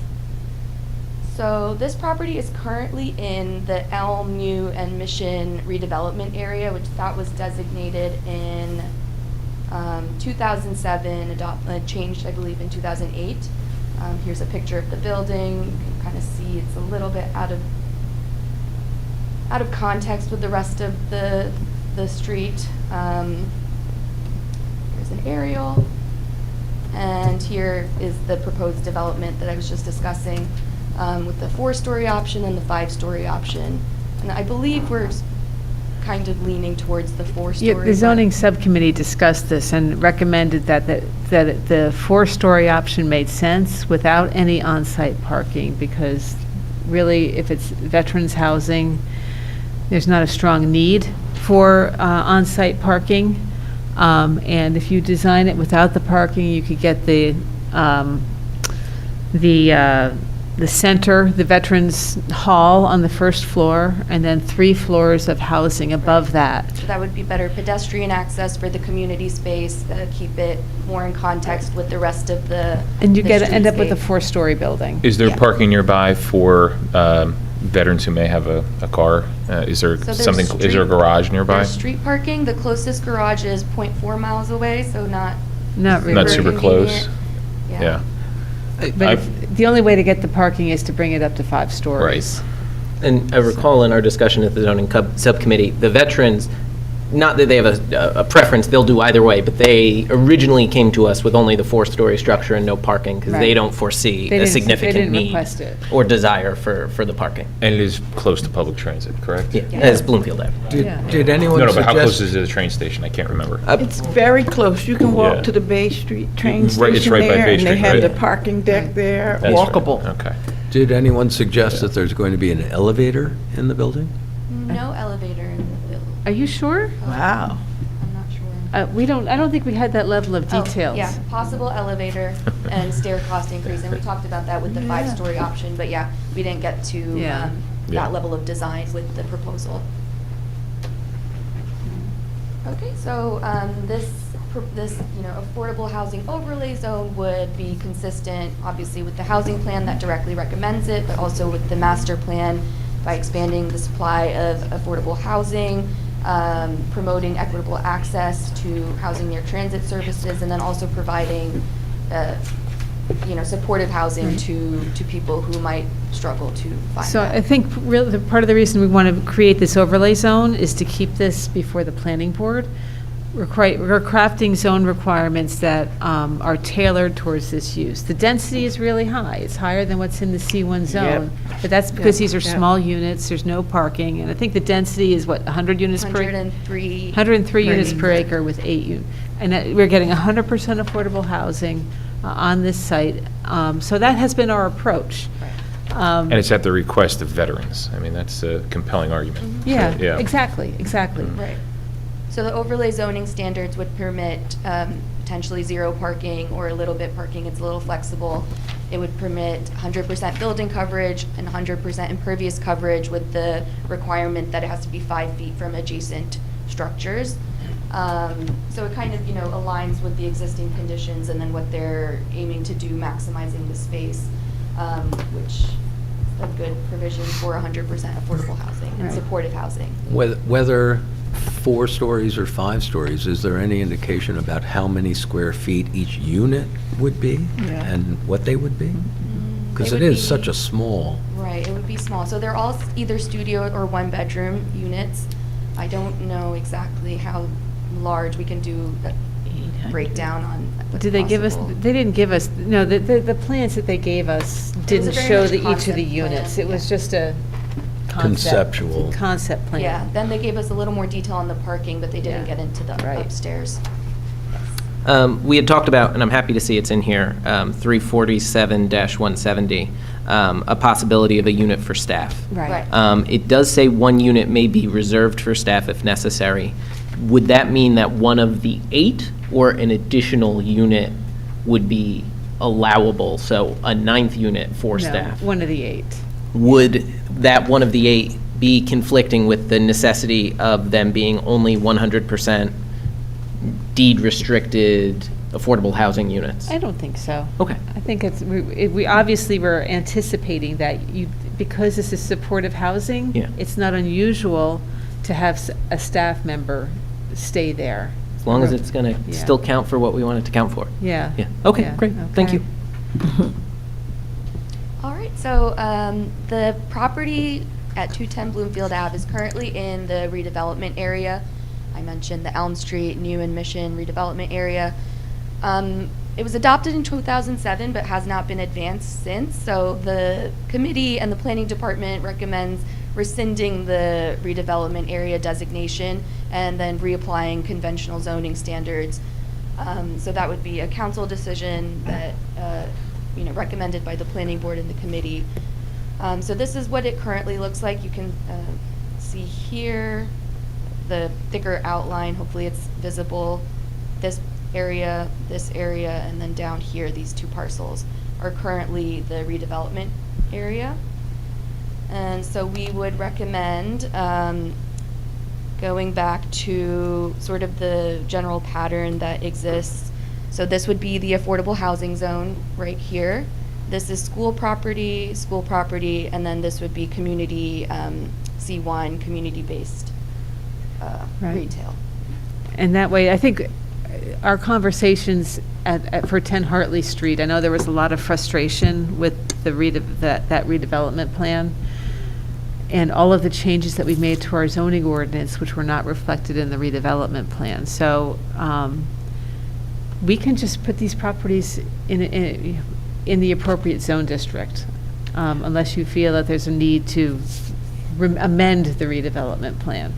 I'm just wondering why, and the benefits, or maybe no benefits to the developer. Why? What was the reason for them wanting to not extend the redevelopment or create one, take it outside of one? Well, our redevelopment plan, this redevelopment plan allows the property owners to take advantage of the short-term tax exemptions. Nobody's ever taken advantage of that. That also requires, council approval. We've actually had very little development. but none except for 10 parking. Right. So the resources and the options to get resources to complete this will be greater by taking it out of the redevelopment? Because that's what I'm trying to figure out. I know a lot of times people want to be in one, so Right. that they can benefit by some, like, when I wanted to figure out why we didn't take Lackawanna out of a redevelopment area, it seemed like people, oh, no, that it'll never happen without it. So now I'm trying to figure out right across the street why we do want to take it out I think there's a of the big difference redevelopment. between the Lackawanna redevelopment plan and this redevelopment plan. No, I'm just talking about in the funding. Yeah. Help me understand that. And the Lackawanna redevelopment plan was designed so that the applicant could take advantage of a pilot. Right. So that's a whole different type of redevelopment process. Right. This area, there is no opportunity for a pilot. It wasn't crafted that way. And I think like I said, I think with the loss, we've had a loss in not updating the redevelopment plan to reflect all the changes in our zoning ordinances. Mhm. So I don't really see a huge benefit to keeping this particular redevelopment area. These are small lots. I don't see any large or even any need for large developments in this area. It'd be really nice to keep them small, keep the scale small, because that's what characterizes this area. It's not like Lackawanna Plaza is 8 acres. It's huge. These are all small. Is there a minimum size at which you can do a payment in lieu of taxes? Because I don't understand, because you're saying they're small, there's no opportunity No, the for payment- them to do a pilot, so. The payment in lieu of taxes depends on how the redevelopment plan is created. It has Right. to be, you first have to do the redevelopment area analysis. Mhm. That used to be called a blight study way back when. They don't call it anymore, an area in need of redevelopment analysis. Correct. Which, if you do that, then you can create a redevelopment plan that allows you to do pilots. Right. But if it's just, you can also do redevelopment under an area in need of rehabilitation, and I think this area was an area in need of rehabilitation. Okay. Which only gives you the opportunity to do what's called short-term tax abatements, the 5-year Mhm, tax abatement, which is really not that as attractive as a pilot. And in fact, like, nobody's ever asked for it in the 15 years that I've been here. So I don't think you get the real advantage of a redevelopment plan in this particular area that you do in some of the other areas in the township, because I don't think we're looking for large, complex redevelopment plans with, extensive design standards. I think what you want is, from what I've heard and what I've seen, now that the school has been built, a lot of this was done because of the school, the Bullock School, when in preparation for building that school. Now that that school's there, you've got a lot of very small lots. And I think you really just want them to fit in within the context of the existing neighborhoods, both on Hartley Street and for those properties on New Street, which are, we'll see what happens there on New Street. It's been sitting vacant for a long time. I have a quick question. Yeah. So, again, maybe you mentioned this, why would the P zone go to Bloomfield Avenue? Oh, it's. We this- own that property. This here? That's our access to the Bullock School. Yeah. It's a driveway. It's a driveway. That is a driveway that is used. I don't know how much it's used. Is it? It's used. Mhm. I've never had children that go to that school. Yeah, Do they the actually? cars turn there. They turn Okay. there. line on the Yeah. Really? right Yeah. into it. Okay. They It's like the hold up the pathway whole that is road, blocked yeah. off. There's also a couple. So that goes They right pull by in this there. site. Yeah. Yeah, which is another reason you Take it away. you don't want, that's right, you don't really want parking there Yeah. because it's already, you've got the driveway. This driveway is east of the Firestone on the corner? Yeah. It's right where the blue stripe is. It's right there. It's right next to this Firestone's right property. here on the corner, and then the driveway is right I there. don't think I've ever noticed it. You've never had children at Bullock School either. That's true. It's a secret only revealed to you when you have children who go to Bullock. And look at how he's guarding it. It's like, yeah, you pass it, you don't know that it's. But you can only turn right. You can't, obviously, you wouldn't be able to turn left coming out of that driveway. No, you can't. Yeah. There are houses, there's like parking there, there's a house or two that are there, and, well, I feel bad because people are trying to get out for work in the morning, it's like impossible. but Yeah, I don't know how legal those parking spaces are. They're. There is a garage. Yeah, that's it. Oh, okay, really? I never paid attention to that. Same. Never. Okay. Zoning subcommittee I was on. I thought it was the driveway for one of these places. Yep. The Bullock School. I'm in Bullock. All right, so, yeah, that's the zoning, and then I forgot to mention, there's a few R2 parcels here as well to. Yeah, those Well- Hartley Street parcels, we recommend going back to R2. So is this asking us to discuss both of those things, both the Crawford Cruise project and the general, let's just go back to zoning? Yeah, Or, yeah. okay. I think I would like to get what the planning, what you think, and give your direction to the council, because obviously these are council decisions.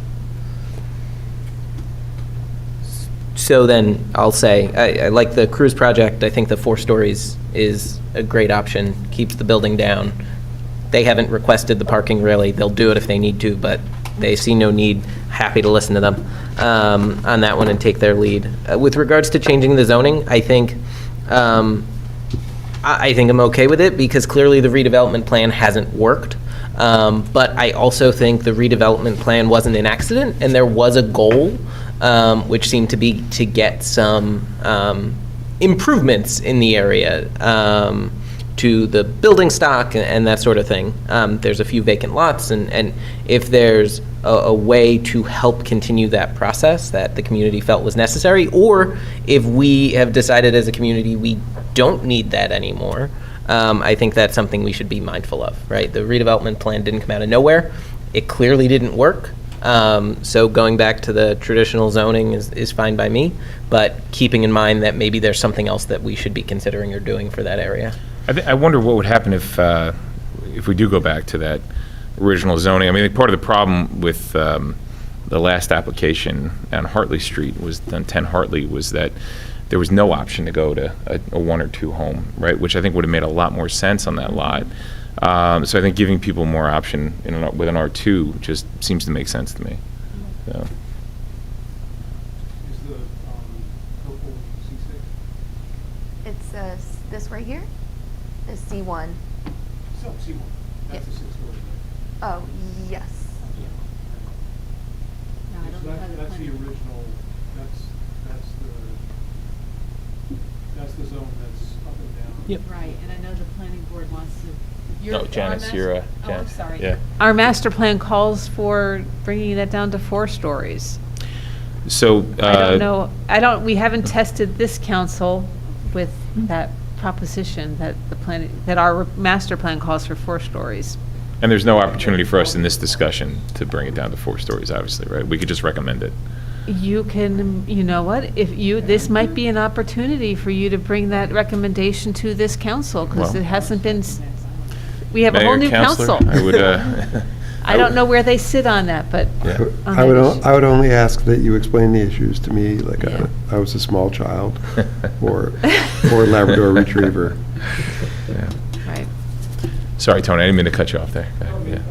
Part of the C1 without having a redevelopment plan is having parking. I don't think anyone's ever built a C1 without having parking, because I think it's too constricted, they're not that deep. The redevelopment plans, like they're not necessary because it allows for shared parking, Right. it allows what our standard zoning doesn't allow.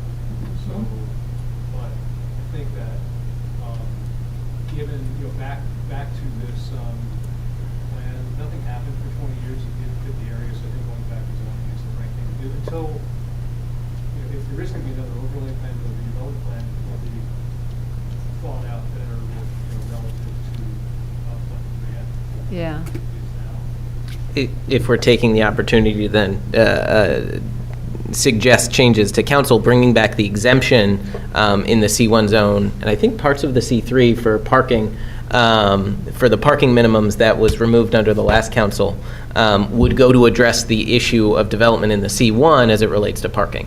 Oh, yeah. Because for You talk 40, 50 years, there was an exemption to the parking minimums when you had a modest increase in the intensity of use of a property. Absolutely, because Yeah. it just detested me that we actually put that through. That was a reaction to 6 the gates. story Yes, on gates. yes. Yeah. And, for years since the 80s, that's what really caused the revitalization of downtown, where you can have a change of use or expand the building by 15%, it doesn't trigger anything. Right. So we should definitely repeal that change to the original ordinance. Yeah. Well, is there a happy medium? Because that was kind of egregious, the 6 gates parking Yeah. requirement, right? It was like That was like the month 40 before, I spaces or something. And You go it was- from warehouse Yeah. to office retail with Yeah. no on-site parking.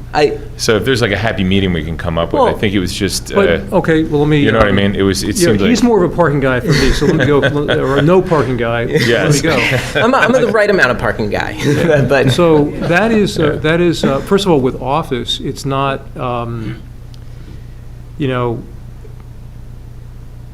people can walk to their offices, they don't live there. When people live there, it causes extreme demand for parking, you kind of have to have it. So going to office is not that necessary, but we never worried about it for years and years.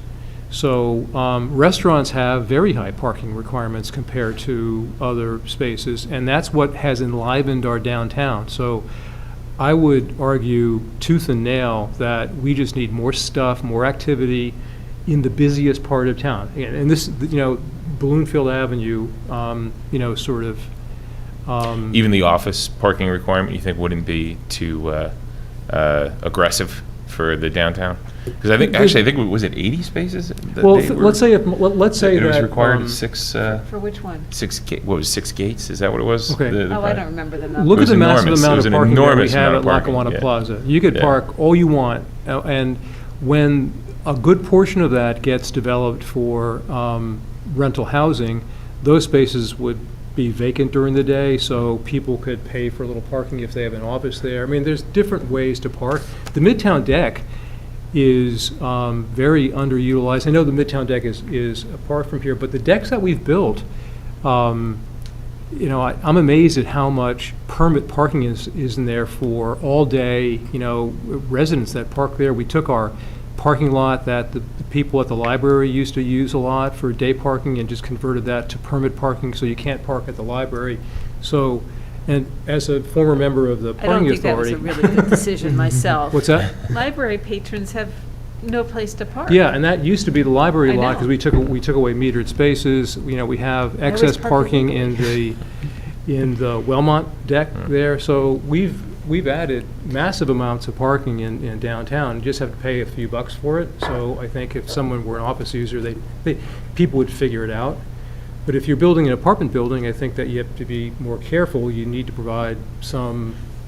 So what I'm hearing you say is, your suggestion is that we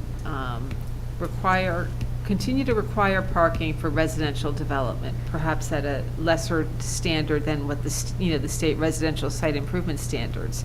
But you would have no problem waiving the parking requirement for office or retail use? What I'm in For- favor for of is just going conversion? back, if we have an existing building, a historic building, a lot of them are historic, or they're older buildings on Yeah. Bloomfield Ave, and if someone just wanted to change the use, I'd say go for it.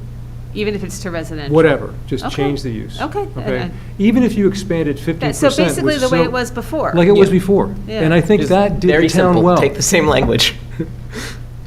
Sorry, continue. How does everybody else on the planning board feel about that concept? I'd want more data. I think I'd want to understand the impact of that, Well- but I think it's definitely worth discussion. And now's the time, because again, the master plan is coming due, and this is a perfect opportunity to discuss this. Yeah. It's certainly not data, it's anecdotal, but we have a clear result of it with the 6 Gate project, which went through without the added parking requirement.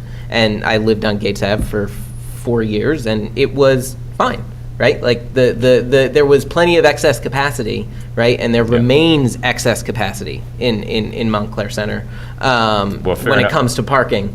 And we're nowhere near reaching that point. To Tony's point, the Midtown deck has maybe been filled twice in the years it's been here. But this isn't Midtown deck area. It's down the block. It's a couple I know of blocks. exactly where it is. Yeah. I'm just saying it's not that close. Well, again, I would like to, I like to see data, but we can have further, I would be willing to have this We can discussion. get data from the parking from the authority. Kind of parking and utility, understand yeah. that. I'd be curious to know. And, sorry, on the topic of data, something going forward I think Yeah. we should think about Yeah. is requiring, when there's a private lot built, that they share their parking data with the township. And so I don't know if that's a condition we can put on approvals. We've done that before. But- I get parking data Yeah. periodically. Going from periodically to regularly. No, someone gave it to me quarterly, yeah. and then sometimes, they have a change in management, and Yeah. then I stop getting the data. But Janice, that do you have would, the ability, I'm sorry. Yeah? Do you have the ability to speak with the parking utility and, and get their data for us? Yeah, I can. That would be I great. It would be definitely good to can. see, Yeah. the Crescent Deck, and what they should do is tell us how many permits they have for 24 hours, how many permits that are just night only, and what the capacity is when people go in, pay their $4 an hour or Yeah. whatever. That, the Midtown Deck, what else? Oh, even the Fullerton Deck. I mean, all of it. Just Yeah. give us Yeah. all of it. Yeah. Yes, Mary? So I would be fine with keeping a redevelopment area there. When people say it hasn't worked, I don't know what they're referencing. So when I look at the Bloomfield Avenue corridor, certainly I would say it has worked. If you look there within the last, 20 years or whatever, all of those are new stores in there adjacent to the Crawford Cruise, Wally Choice apartment buildings, residential there. They have parking on the lower level. And then there's some, new strip mall type stores there. And so I'm fine with, just having another redevelopment plan, because I'm very interested in making sure that everybody that has any type of development does have a parking plan. And I want to make sure that whatever that they're doing, they have the best opportunity to move forward and get the most help that they can with our Montclair taxes. So I would be fine with keeping it, development. I know we'd have to do it again. Right. But I would be fine with taking a look at that. I just need to quickly say that there's no issue in anything that I have more of a strong and kind of extreme view as on parking, that I fully believe. So next April, when the snow is clear, the two major self-driving car fleet businesses will open in Washington, D.C., and that will be the final moment at which people in the Northeast will understand what is coming, which is a future with the need for zero parking minimums anywhere, because you will not need to park a car near anything with density. The easiest thing you can do to a vehicle is make it go away. And we don't have to get too crazy about it now, but I'll just say, if you're planning for the future, you should think about a future in which a car does not need to be parked near the location you are living at or going to. It can be around the corner somewhere. So severing those two things. I mean, within town, there will need to be something, but I would bet everything I have and more. And I will be very, very, I don't know about what we're doing here in general. You can tell, I mean, between a minor and a major site, plan. But on this one, I have a very strong view, so But count what's me that in. based on? I don't It's based understand. on the technology as it's evolving right now, and the very, very, very strong economic rationale that if a parking space costs $50,000 or $60,000 or more, it's just the market will sort it out, and the fleet and the ownership, the individual ownership of vehicles is going to decline, because owning a car is actually a real pain in the rump. And younger people, I have children of driving age, you can see the change in behavior. It's an interesting thing, but Are you thinking more so the like Waymo Ubers? or? people will not own vehicles. There's also the Or self-driving these cars that they're piloting. Is that what we're little, discussing too? scooters. You- Yeah, Scooters that's and what Ubers. The he's Waymo? talking about. Yep. Yeah. Well, Waymo just signed in New York as well, and Yeah. I agree wholeheartedly, but we're looking at 20 years. By Yeah. the time the impact, we're not looking at 20 years before it reaches us. I'm with you, brother. I'm all about it too. We've talked about this, Jay, again. Yes, we have. But, This board is getting decidedly anti-parking all of a sudden, but, Where's I think Jay? it's just Came here 3 years Jacobson ago. when I need him. I need Jeff back. Reduction in ownership before people relinquish the existing set of cars, before the infrastructure catches up. And by the way, I agree, look to the future. I think we're 20 years in before we see the dramatic reduction you're talking about. I think you're right, within 5 years, it's everywhere. But I think people, we're still gonna wanna own cars, because that's what we've done for the last 25, 30, 40 years, I think. Well, I would- Listen, I'm with you.